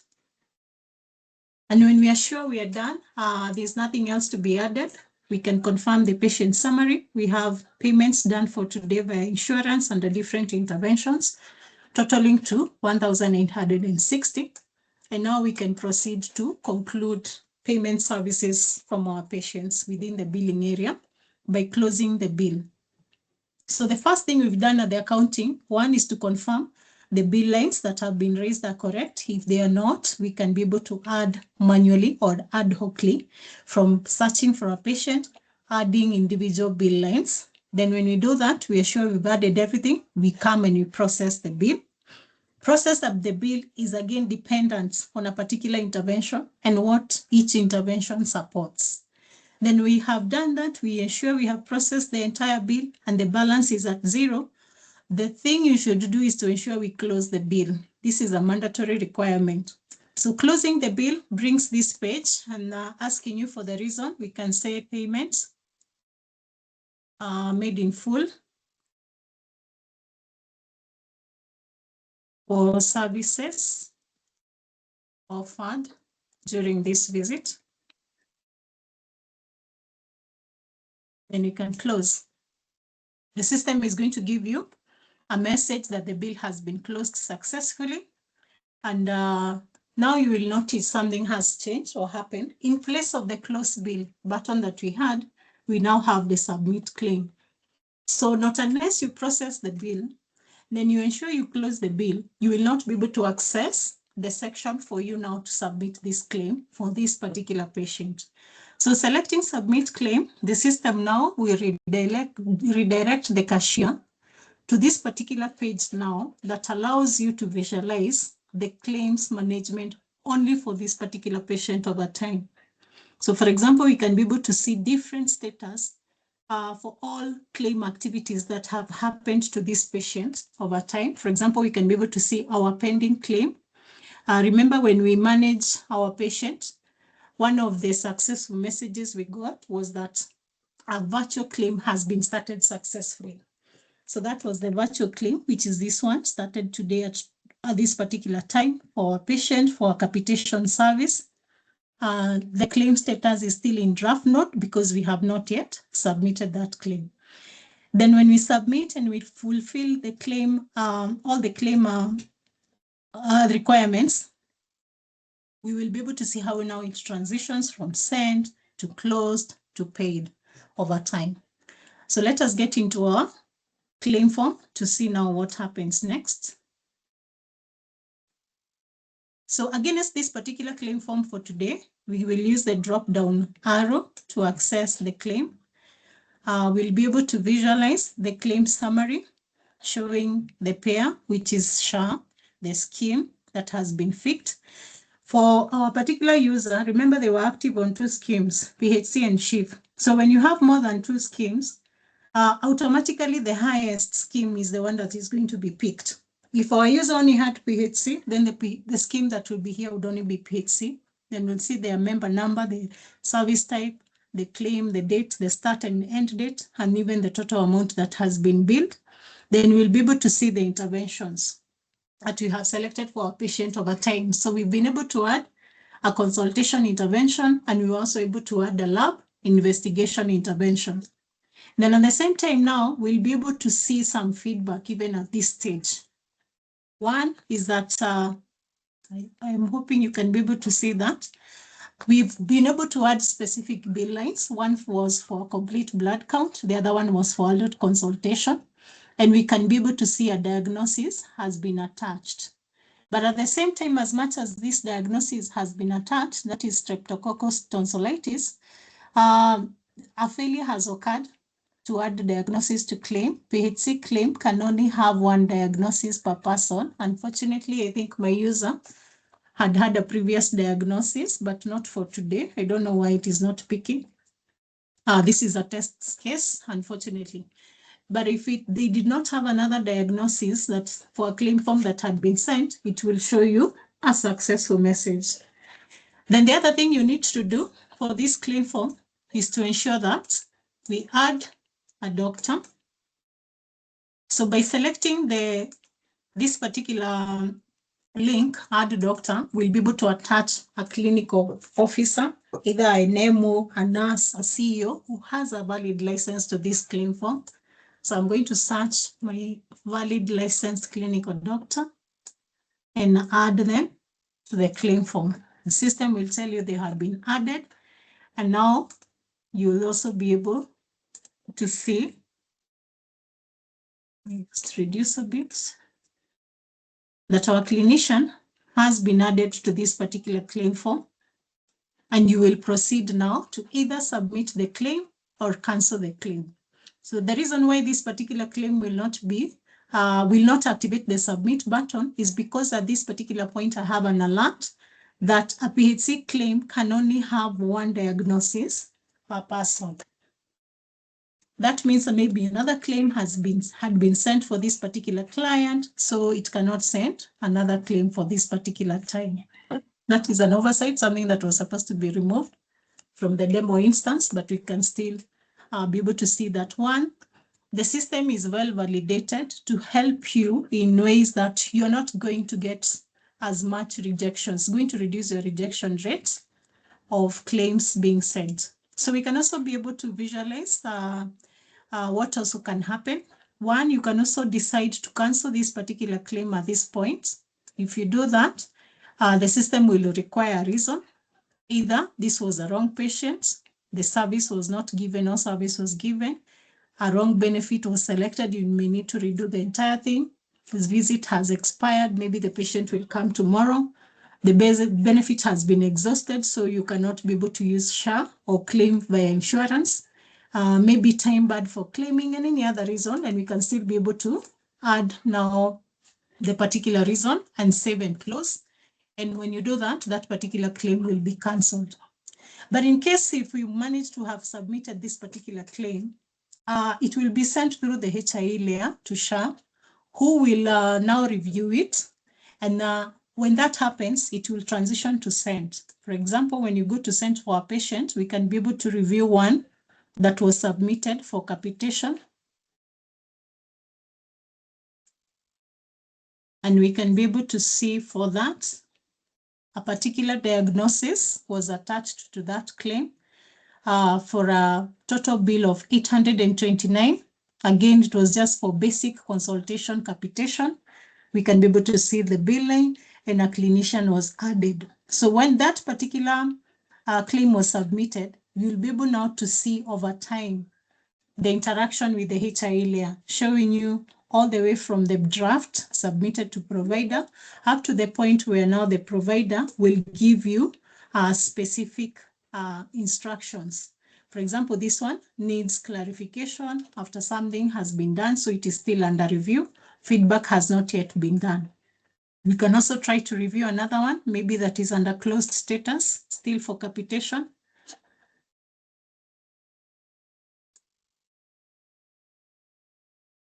See one that has a submitted status.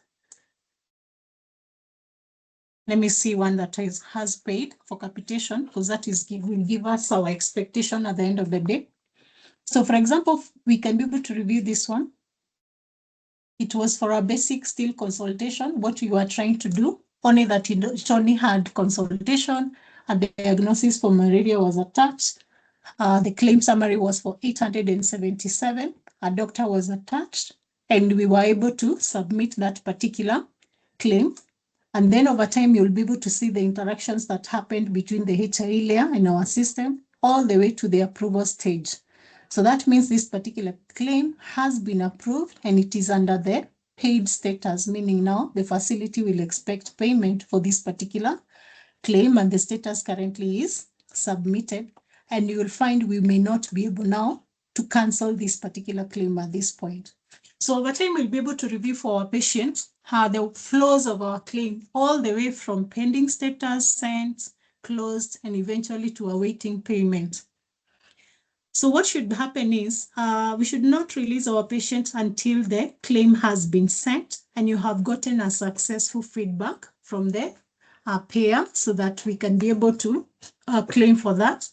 In case we get a feedback that will not allow us to submit that claim, we can either make a choice to cancel, start again, attach a correct diagnosis, and so on, so that we can be able to submit that particular claim.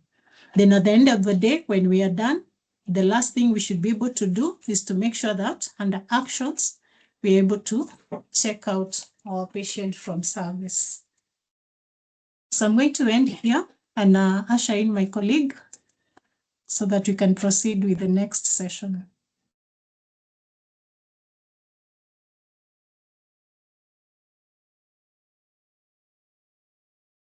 Moses? Well, thank you, Mariana. I was waiting for you to bring down your presentation. I can see there are questions. Let me log in first.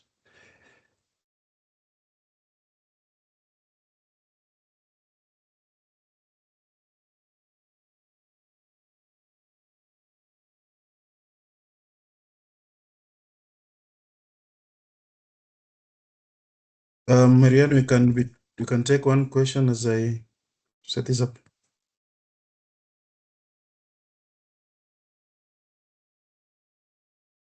Yeah, allow me to review the chat area. Oh, we have a hand up. Francis, you can unmute from your end. You have the mic. You can voice your question.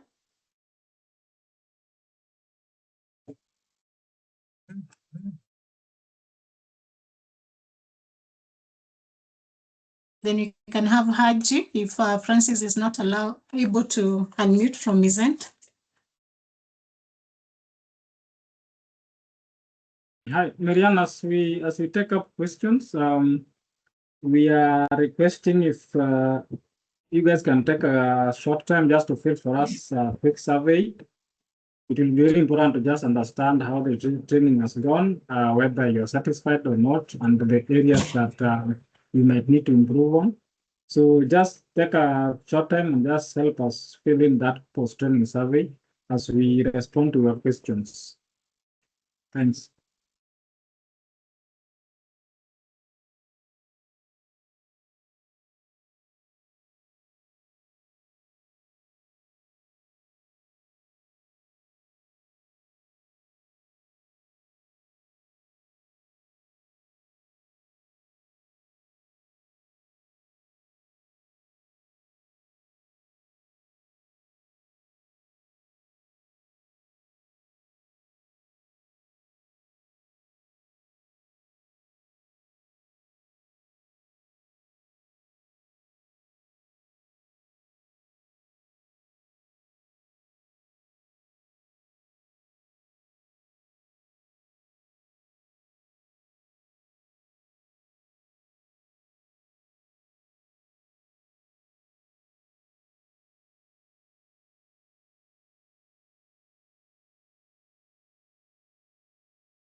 Iko on sai.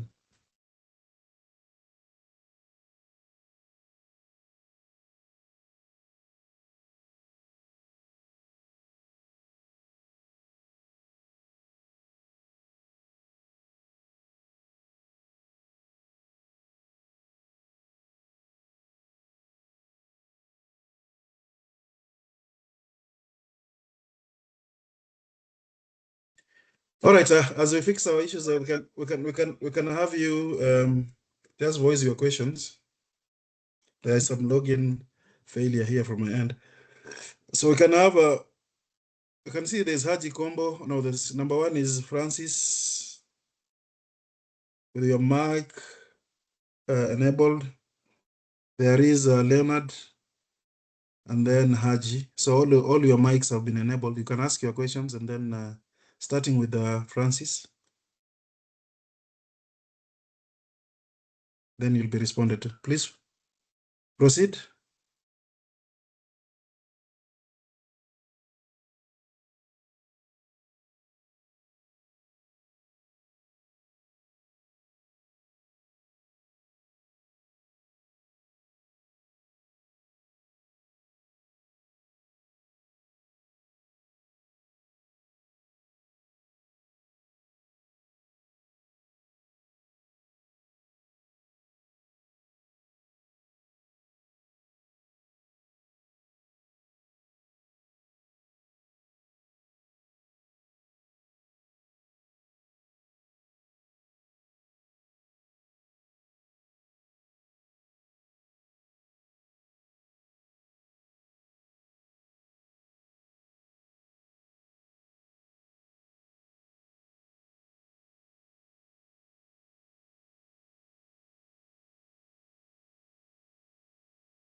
Sorry, looks like I've been speaking while on mute. Please confirm that I'm audible from your end. Marianne or whoever.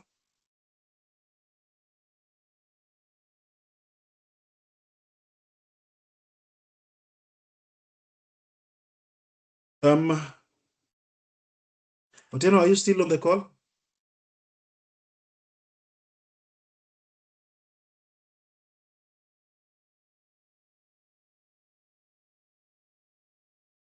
Well, I'm not getting any confirmation, so I'll believe that probably I'll just make a blind decision and proceed.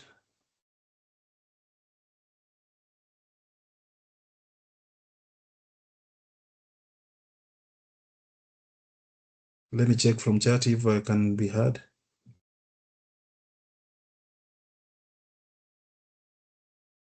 I guess this is to confirm that I'm audible. Nyangwanga Vincent, you're confirming that I'm audible, yeah? Because I'm not getting feedback from the rest of the plenary. Proceed. No, proceed. Sorry, I had been locked out for I don't know what has happened. You can proceed. All right. Sawa. So I think I'll want to be brief in the interest of time, because I can see we are running over and above our scheduled time.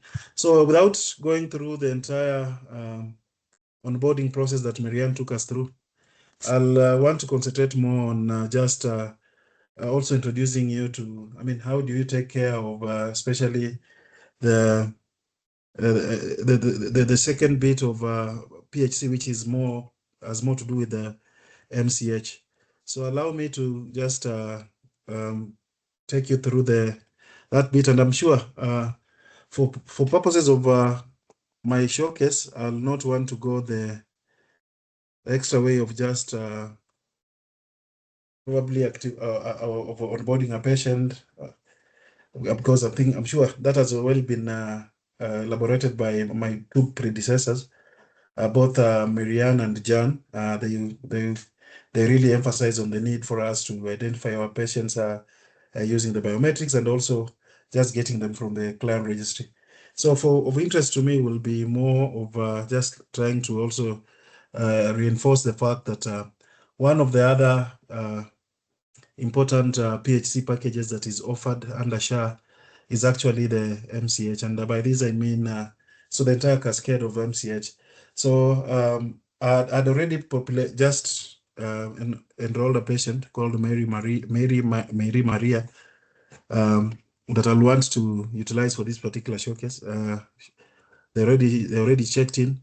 You'll realize that from my end, I didn't have the luxury of getting an ID that I could validate from the CR, and I couldn't use mine either because I'm male, so it wouldn't give us the results that we wanted. So allow me to just utilize what I have, but I'll be explaining the differences between what will ordinarily be the case versus what I'll be showcasing. So for starters, I mean, we've been taken through the entire cascade of filling in the vital signs and the clinical forms.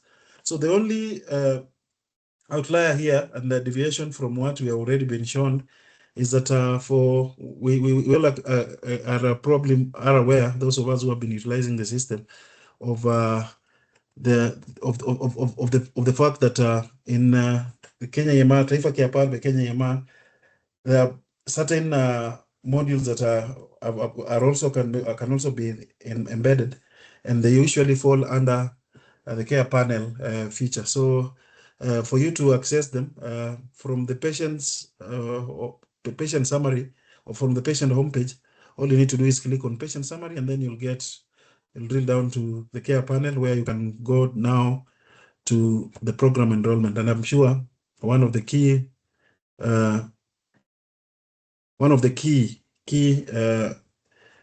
enrollment programs that we'll want also to focus in is just the entire MCH with regards to, I mean, the ANC care, and then all the way down to the end game of ANC, which positively, if it all goes well, should be in maternity and delivery. So I'll quickly just click on enroll the patient, and I'll want to enroll them to ANC, say save and close. So by the virtue of doing that, you'll receive the two messages that the program enrollment is successful, and that that particular service has already been started. So and you can even see from your EMR that antenatal care has been marked as enrolled. So all I'll need to do is to come to on the right side of your screen. There will always be some three buttons for any program that you've enrolled to, and that is where the suite of forms are actually embedded. So for you to be able to fill in the forms, I think the first form I'd want us to fill is just the MCH antenatal visit. And the purpose why I want us to do this is so that I can reinforce the need for us to also be documenting the diagnosis and how this will affect the payouts now from the payer. So yeah, I'm sure for those of us who are serving in the MCH department are aware that I mean there's a standard way through which we usually get to enroll and assign the NC clinic number. So that is what I'll do. I'll just say 2026 07, let's say 04. This should be our first ANC contact. So our client is para 1 with a gravida 2, so 0 miscarriage. The LMP, let me take it slightly backward so that I can justify the reason why they are being admitted to ANC. Maturity in weeks is, let me give it at at this point in time, give it 8 weeks. And then I'll move to a patient history where I'll have any past medical history. For my client, I'll say that they have known for them it's none because they have no known past medical history that falls under. They have not had a blood transfusion. They are not diabetic. Whether neither are they hypertensive or neither have they had a case of TB. And then any past surgical history, again, I'll say none because they have not had a CS, either pelvic surgery, a spine surgery, and all those that have been listed there. Family history of twins, again, I'll say no. And then family history of tuberculosis, like I said earlier, that's the same. Previous pregnancy, so that will take me to the next page, and then now physical examination. You can opt to just say everything is okay for the general examination, normal. Systolic blood pressure, let me give it just a normal range of 125. The diastolic of, let's say, slightly elevated, 89. Pulse rate of 18, and respiratory rate of sorry, a pulse rate should be slightly above that. I'll make it 87. A respiratory rate of 18. Sorry, I confused the two. And then the cardiovascular system is okay, and the breast examination is normal. Abdomen findings, again, I'll just say okay, and then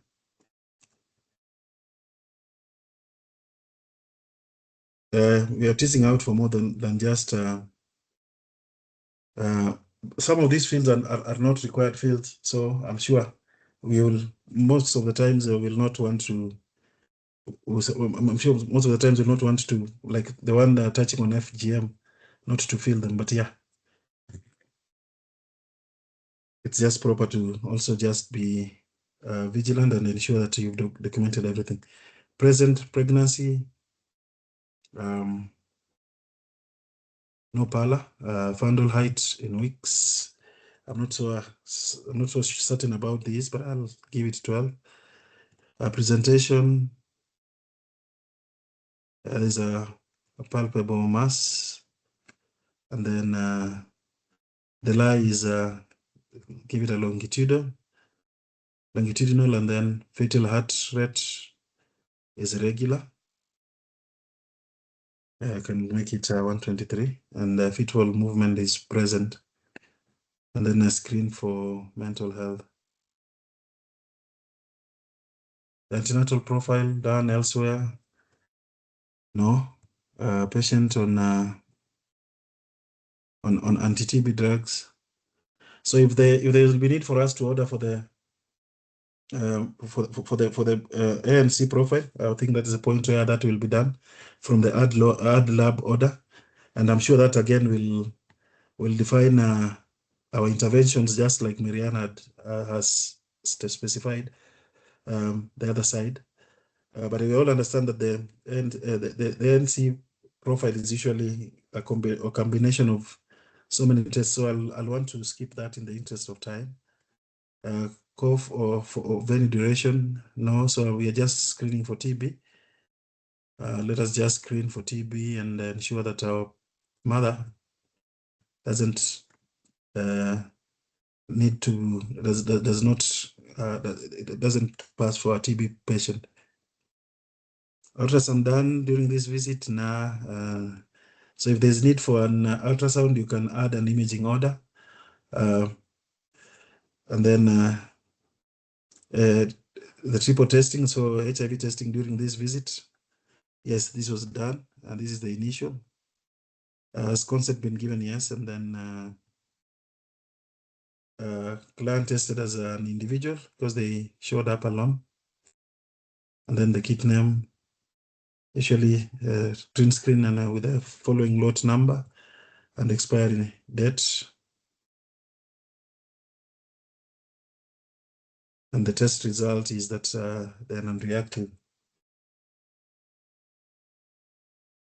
Result given to client again. Yes. Hepatitis B screening, non-reactive. And does the client have a partner? Of course, yes. And they're saying that the partner status is either, okay, you can put it as unknown as at now, because we might request them to come with their partner in during the next visit. Then now we go to patient management.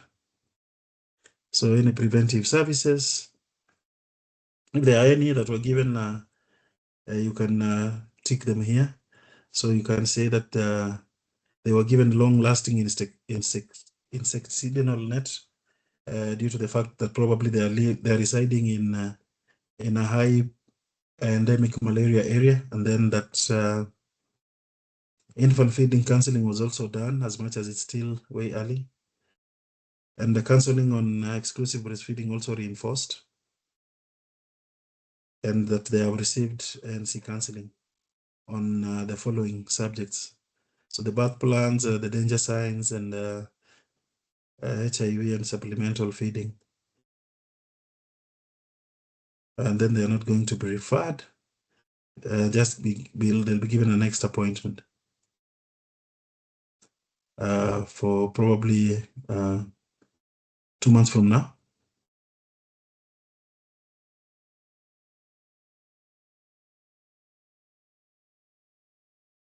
That they are just coming for another MCH antenatal service. So having done that, I'm sure you'll be able to just save your form, and for purposes of the MCH cascade, if if my patient were to be having if they were to have been checked in as a share client, because as you can see mine, what is there's already a caveat here that they are not they are share not registered. So again, with this, we will still be able to go to accounts and probably just try see if we can with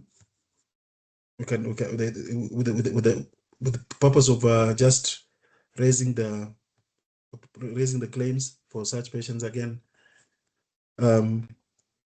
This is how it goes. You'll still find them here in the event they were SHA registered, just like we saw with the other ones. And then, the cascade will be slightly different, but one other thing that we'll probably need to do to them will be for us to again come and manage their visit, just like we saw. So is the patient exempted from payment? No, and then probably choose insurance. So by the virtue of the fact that my patient is not SHA registered, they're not registered on SHA, this message will populate like we were shown. But I'll just try and see if I can pull a one-off here, chargeable service probably. Please do not do what I've done in your facilities, but ideally you should be able to find your policy number there populated, and then your package of interventions again, just like we were shown. So ideally that is what will have played out. That is what will play out differently, and by so doing, you'll be able to also probably also add stuff such as consultation, assuming that now you have everything right, and just click and save. But as you can see, I've got the message that Sharp Virtual Claim has no CR, and therefore they will not be eligible for that particular service. So after doing that, just the same way we were shown on by Marianne, we'll still have gone to the point of claiming. Let me see if I can just demonstrate that.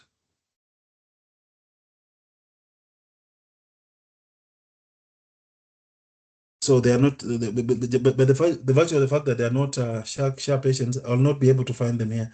But still, if they were, I would come here and just find them as a draft, and probably pick them and just run the claim process as was shown to us by Marianne, and send it for approval after having attached the necessary documentation, including the diagnosis, and assigning it to a doctor, so that the claim can be valid. I think by the fact, okay, I think that can help explain, but because it was difficult for me to find a test scenario where I could find an ID that I could use, because one thing that you should know is that even this test instance has been linked to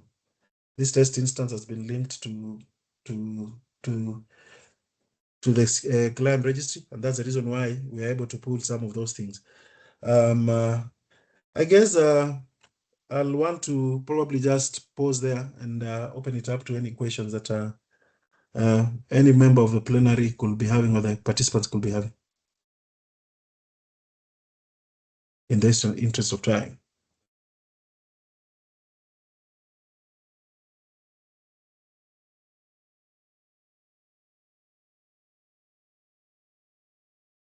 Marianne, will you want to take this away and probably open it up for questions? Problem is that even those who we try to unmute are not able to voice. In the event you're talking, Marianne, Masters, you can hear me? I can hear you now. All right, we can take some Q&A. I don't know why some participants are not able to unmute from the end. I can see, Francis, you have the mic. If you just unmute from your end, you'll be able to voice your question. Haji, you also have the mic. You also have Leonard. And there's Jimash Mweni. If you're not able to unmute on your end, you can just type in the chat area. Mweni has the mic. Let me allow Junior also to have the mic. First Lady, you have the mic now. And Rosie. So one of you can just unmute and voice in.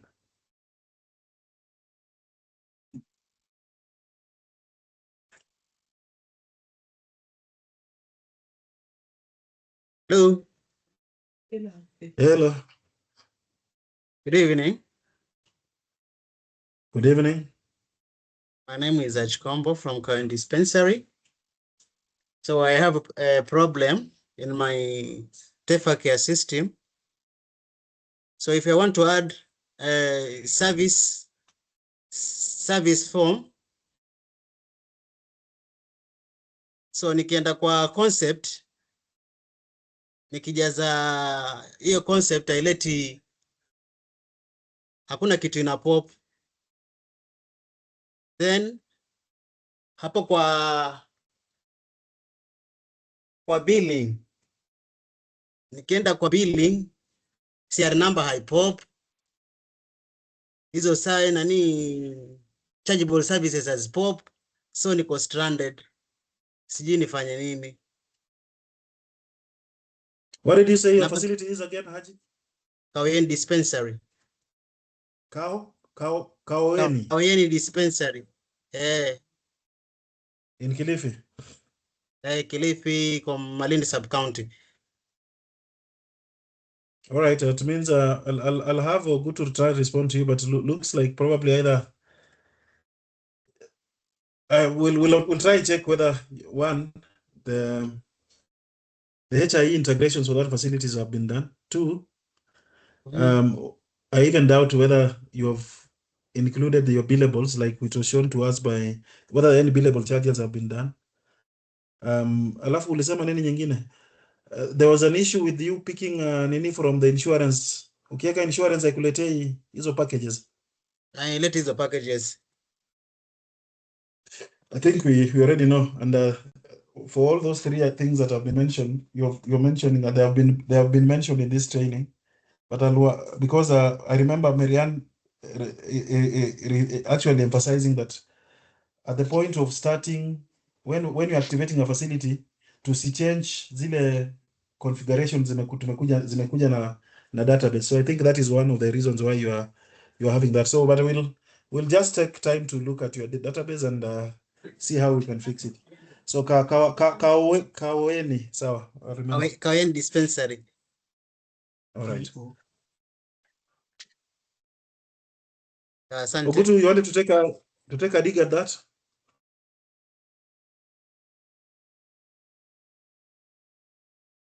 Ogutu? I guess that is something that we'll do offline. Yeah. Sawa. Any other person with a question? We have allowed the mics for all of you guys now. Caleb, your mic is up. You can voice. And then there's Catherine Kilonzo. Your mic is also up. Yes, good afternoon, everyone. Okay, Good this is afternoon. Caleb, Road Health Center in Seme Sub-County. I have posted some questions at the chat point and at answer and questions up, but I can now read them so that we tackle them together. My first Proceed. number one, what is the need for fingerprints? Number one, what is the need of fingerprints? What is the need for fingerprints if use of OTP is the first instance for verification? Then two, why should an outpatient client wait for 24 hours for an OTP whitelisting, especially for level 2 and 3, and in the contrary, an OTP is already been used during registration? Then three, is SHIF now allowed for level 2 and 3, or there is a maximum amount for claiming? Because for primary healthcare, there is always a maximum amount that they are supposed to claim. Then four, where can we access a standard county or capitation list for different services and commodities? Then five, the rollout of this eClaims is still in process. Why can't the facilities be allowed to use both SHA platform and TaifaCare for a given grace period as we stabilize the TaifaCare procedures? Because right now, staffs and clients are suffering due to back and forths of the TaifaCare system. Like today, almost all facilities have not been able to log into the system and service their clients. And the patients are suffering. And I also wonder how the facilities will be able to get the drugs if they are giving them for free. Like now coming, they are not being able to be keyed into the system. But you have to see a client. It's already registered on SHA and they need services. You cannot deny a service because of the functionality of the system. Thank you. Those are my concerns. Caleb from Road Health Center.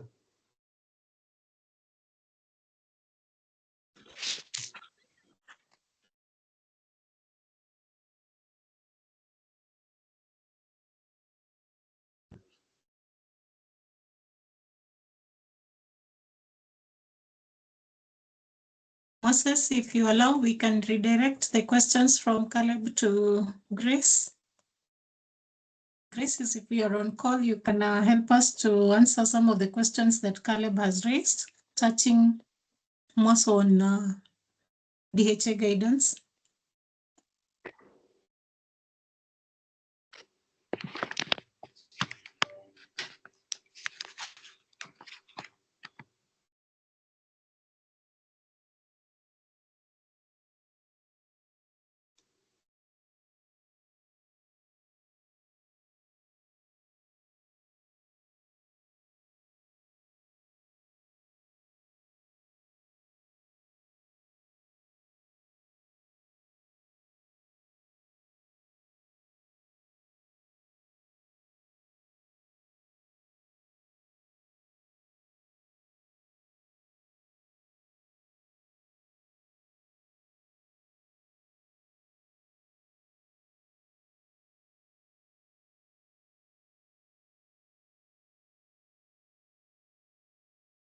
Moses, we can proceed. Mariana, We don't yes. seem to have Grace on call. Maybe we can share the questions, then we can provide feedback tomorrow or in this specific So chat area. Caleb, we've taken note of your questions. 5 very important questions. We will request that you also join tomorrow so that we can provide feedback. We can get feedback from some of your questions are touching on matters that we are not able to respond to. So yeah, we'll ensure that we have the necessary people to be able to respond to you. Francis, I think you still have the mic.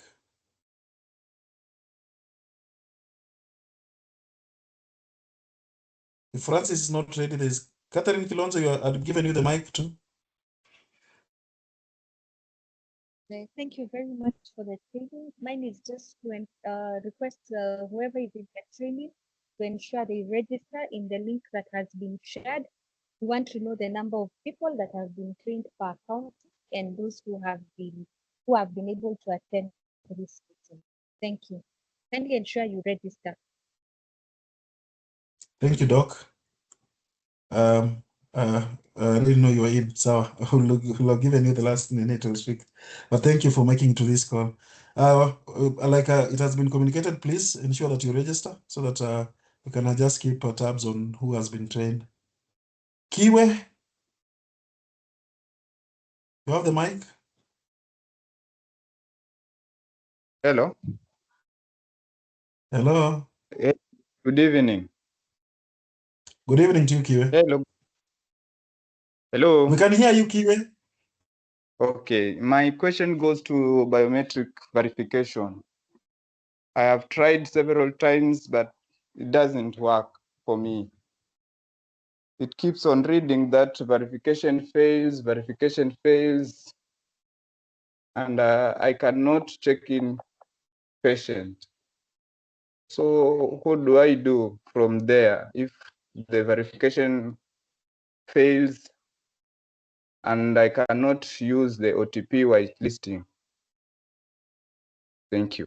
This is Moses from Sosobora Dispensary, sorry. Moses from Sosobora. So is it failing at the point of setting up or the point of, has it been set up? Are you utilizing a tablet? Could you be more, could you give us more information on, where are you trying to use it? Is it on a tablet? Is it on a desktop? And then have you set it up?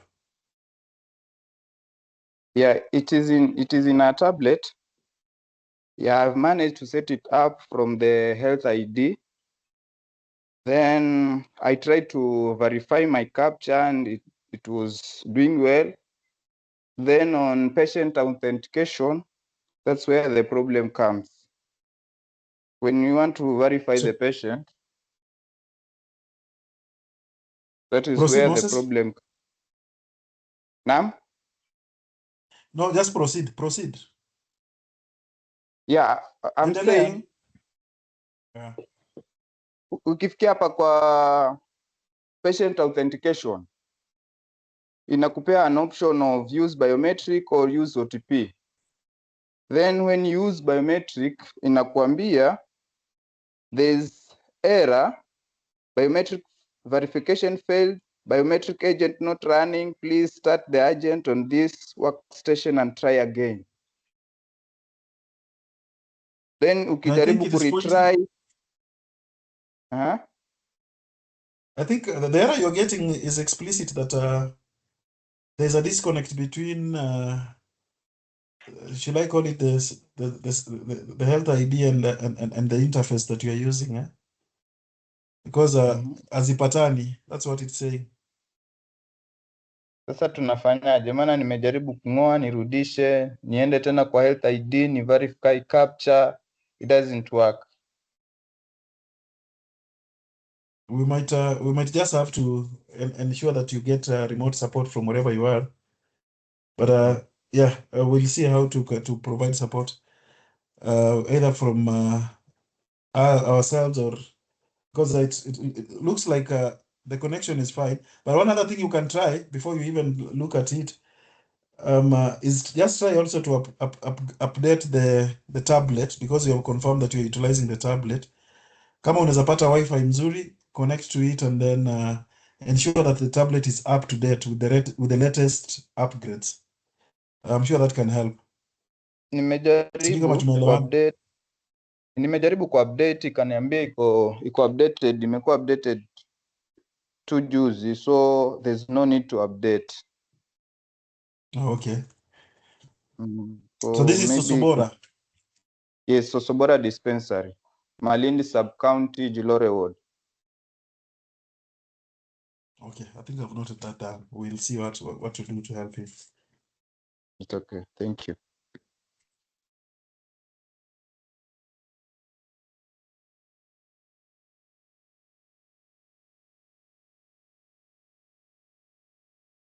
Anybody else? I can see there are some hands that are still raised, and they all have microphones. Rosie, J. Mash, Good afternoon. First Lady. Afternoon to you. Good afternoon. Yes. I work in Sia County, Rogenda sub-county. Now, my first concern is, I don't know which criteria is being used, because we are seeing all dispensaries, their portal has been locked, while level 3, the health centers are still using the portal. So you find that the dispensaries, like being that this EMR thing hasn't been configured yet. In fact, in Sia County, we are really still very far from it.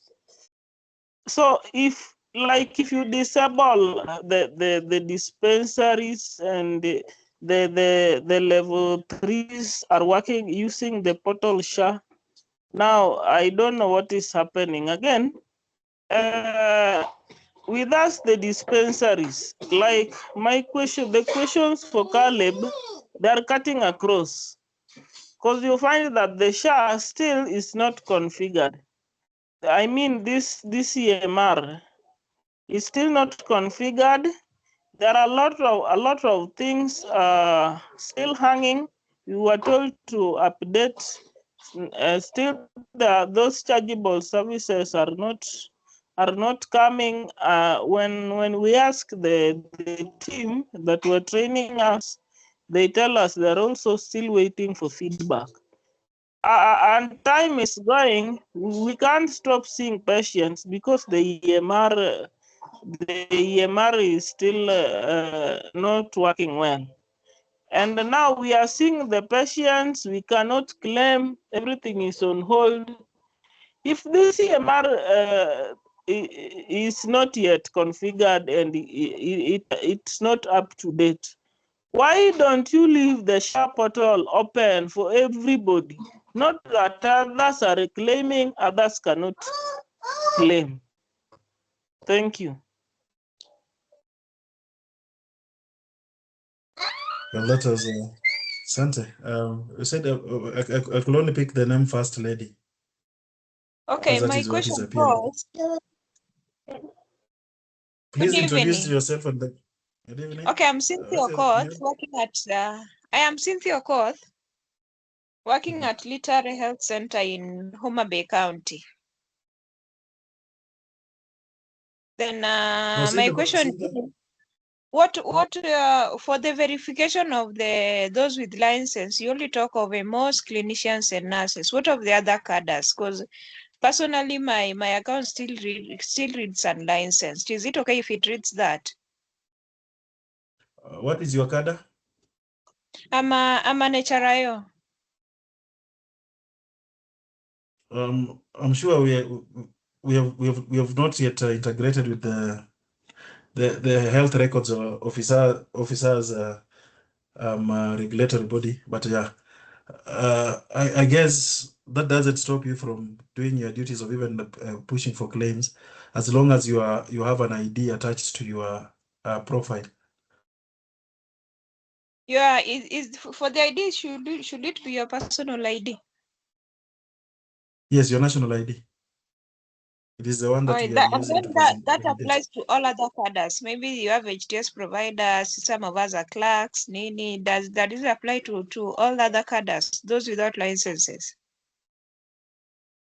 yeah, one thing I've realized that with the new release is that if you don't have an ID, you'll not be able Yes. to even register a client or even save a form. Yeah, so just provide the IDs in there. But for purposes of making claims, ensure that either that nurse or clinical officer or that MO has a valid license and that you have synced their profiles, and that from their profile it's clear that their license is valid. It's okay. That was my question. Thank you. Welcome.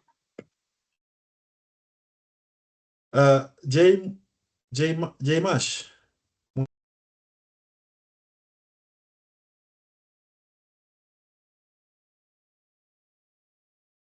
Yes. Hello. You can ask your question, J Mash. We can hear you. I'm already sorted. The question that I was about to ask has already been asked. I'm waiting for the response. Okay. What was that question? There are so many pending questions. You can just reiterate. Or the ones that will be responded to tomorrow. Exactly, the ones that are going to be responded to tomorrow, especially on the system factors. Yeah. So you can lower your hand then. Rosie?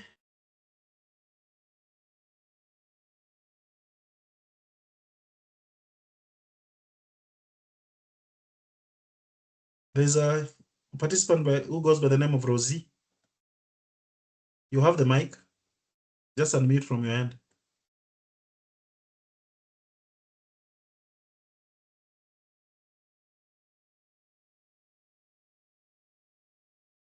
Oh, you lowered your hand.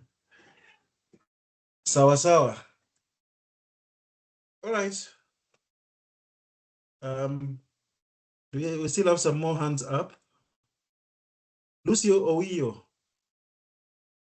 Let me look for you and give you the mic.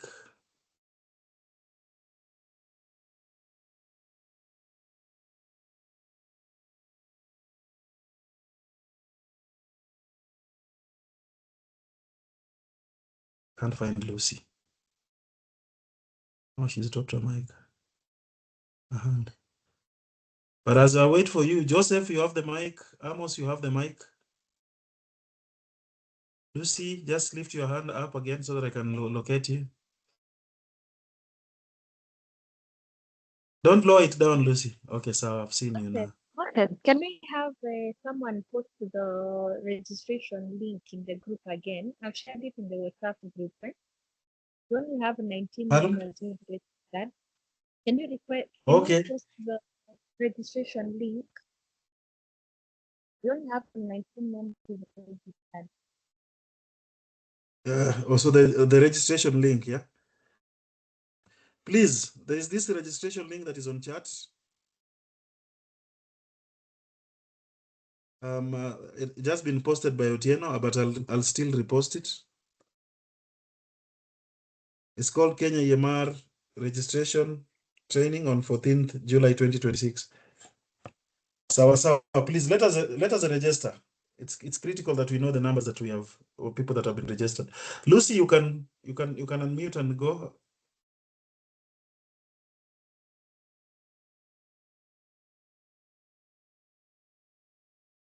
Lucy? Yes, we can hear good you evening. now. Good evening. Yeah, you're Good speaking evening. to Evans. You're speaking to Evans. All right. I'm from Sia County, Rarieda Sub-County, Rambugu Dispensary. A few questions have been asked about the chargeable, the services which are not chargeable at level 2 by one of us. But now my question is about the scanner. We have tried to configure it using the health ID, and still the verification is not going through.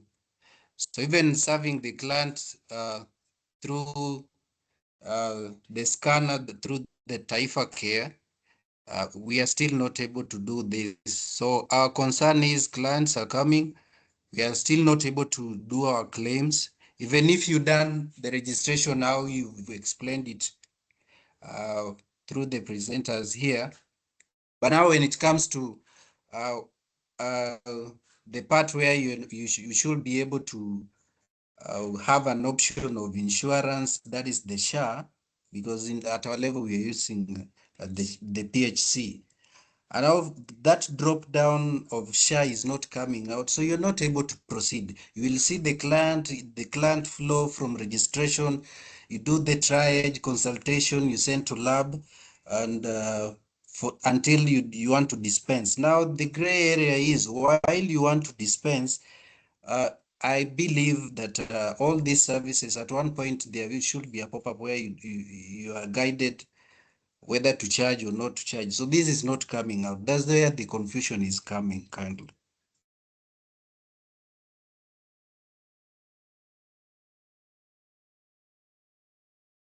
Thanks, Evans. I think what you've pointed out is that one, you're having issues with your configuring your biometric scanner, and that two, from the EMR side, you're not able to populate the SHA packages even before we talk about the scanner. Is that the case? Yes, please, sure. So okay, so we've documented this as a Rambugu dispensary in Siaya. So we'll reach out and see how we can assist. Okay. Joseph, your hand is still up. And you have the mic.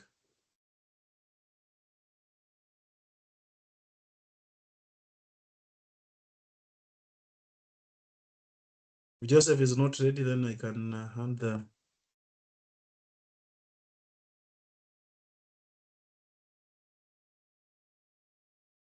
Should I hand over the? This one is on hold. So someone lifted up their hands and then they went on hold. Leonard, we've been waiting for your question for a very long time. I guess now you're ready. If not, then we can have Joseph go. If not, Rosie, you also have the mic. Samuel Jagero, just hold up raise your hand. Okay. Yes, this Who is coming up? speaking, eh? Yes, Rosie. Kopiata Beach Dispensary in Rarieda, Siaya County. What is the name facility again? Kopiata. Kopiata Beach Dispensary. Our tablet also is not configured because we cannot see the services. So the SHA services. Yes. Okay. So proceeding So. and claiming is a challenge. Yeah. All right. That we've taken note of that.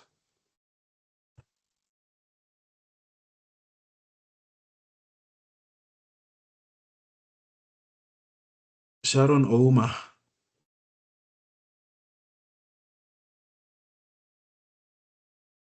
Sharon Ouma.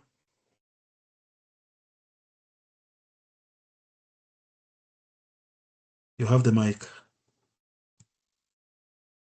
And after that, we can have Samuel Jagger.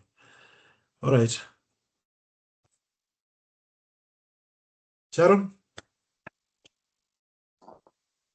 Hello. Hello, Sharon. Please proceed. Hello. Sharon, you are audible. Please proceed. We can hear you.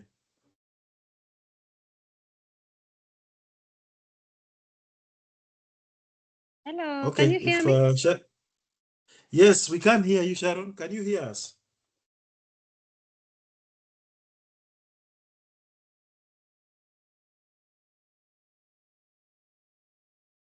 Sharon, if you can't hear us, please type, whoever is closer to Sharon, ask her to type on chat. We can have Samuel coming up. Samuel Jagger. Yes, Moses. I'm Samuel Jagger from Wagoro Dispensary in Rarieda, Siaya County. Hello? Jagero, proceed. We can hear you. Proceed. So my problem is this. From the beginning, I had a problem with logging your health ID. So I was advised by our HRA to call 147 to be able to reset password for us.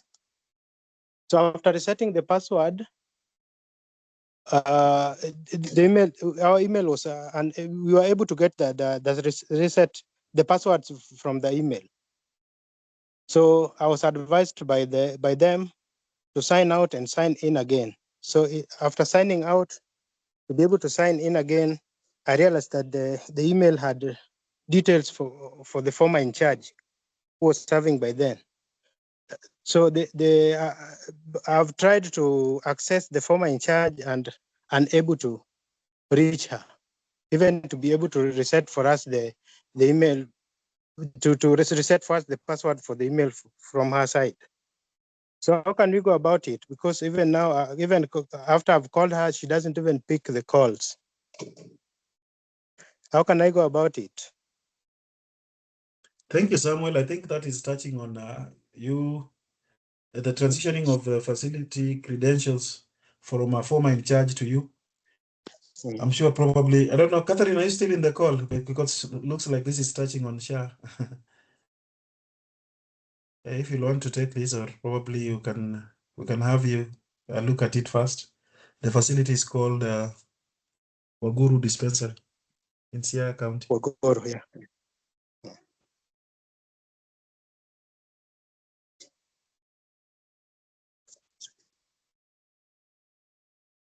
Samuel, we will your concern is touching on here. We'll try and escalate this within our network and see how you can be sorted. Thank you. Lillian, and I hope probably you'll be the last one, because I can see we have actually overshot our time. You have the mic.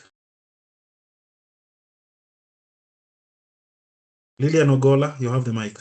Unmute and voice out.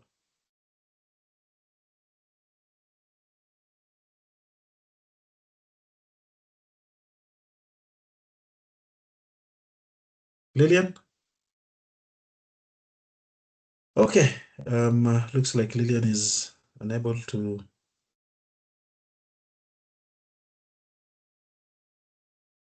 All right. I guess I'll hand this over to Marianne for the closing session.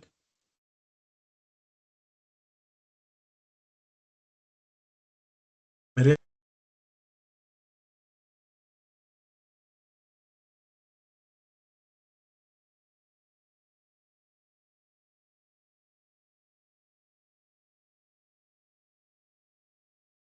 Yeah, Moses, confirm you can hear me.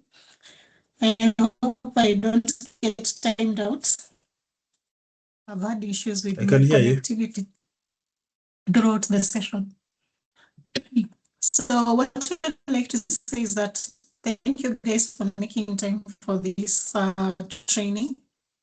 We are just starting. We have the similar training tomorrow, but now focusing on the workflow for maternity delivery. We have level 3 facilities that support this. And it is for that reason, we'd like to go through those scenarios tomorrow. So the questions that we've launched today, we'll give them to the relevant people, and we'll be able to provide feedback tomorrow. Encourage the teams, among your colleagues who will be joining us today, to join in tomorrow. As much as we may not be repeating the PHC level 2 workflow, they will join us for tomorrow's session. And we will still repeat on some of the prerequisites, the requirements that are needed, and still the workflow for claim management, so that we are all able to move at the same time to achieve this for our facilities. If you're having any challenges with health ID, with HIE, either to verify your clients, to use biometric scanners within your facility, integrating them, kindly reach out to our service desk team. They're on call, they'll be able to support. At the same time, you can also reach out to your designated HMIS, Palladium contact person, and they will also be able to escalate the issue and assist you.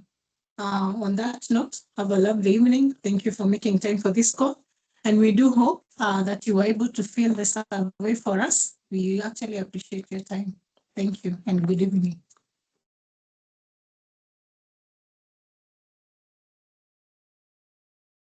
Thank you. I guess that makes it a meeting. Let's meet again tomorrow.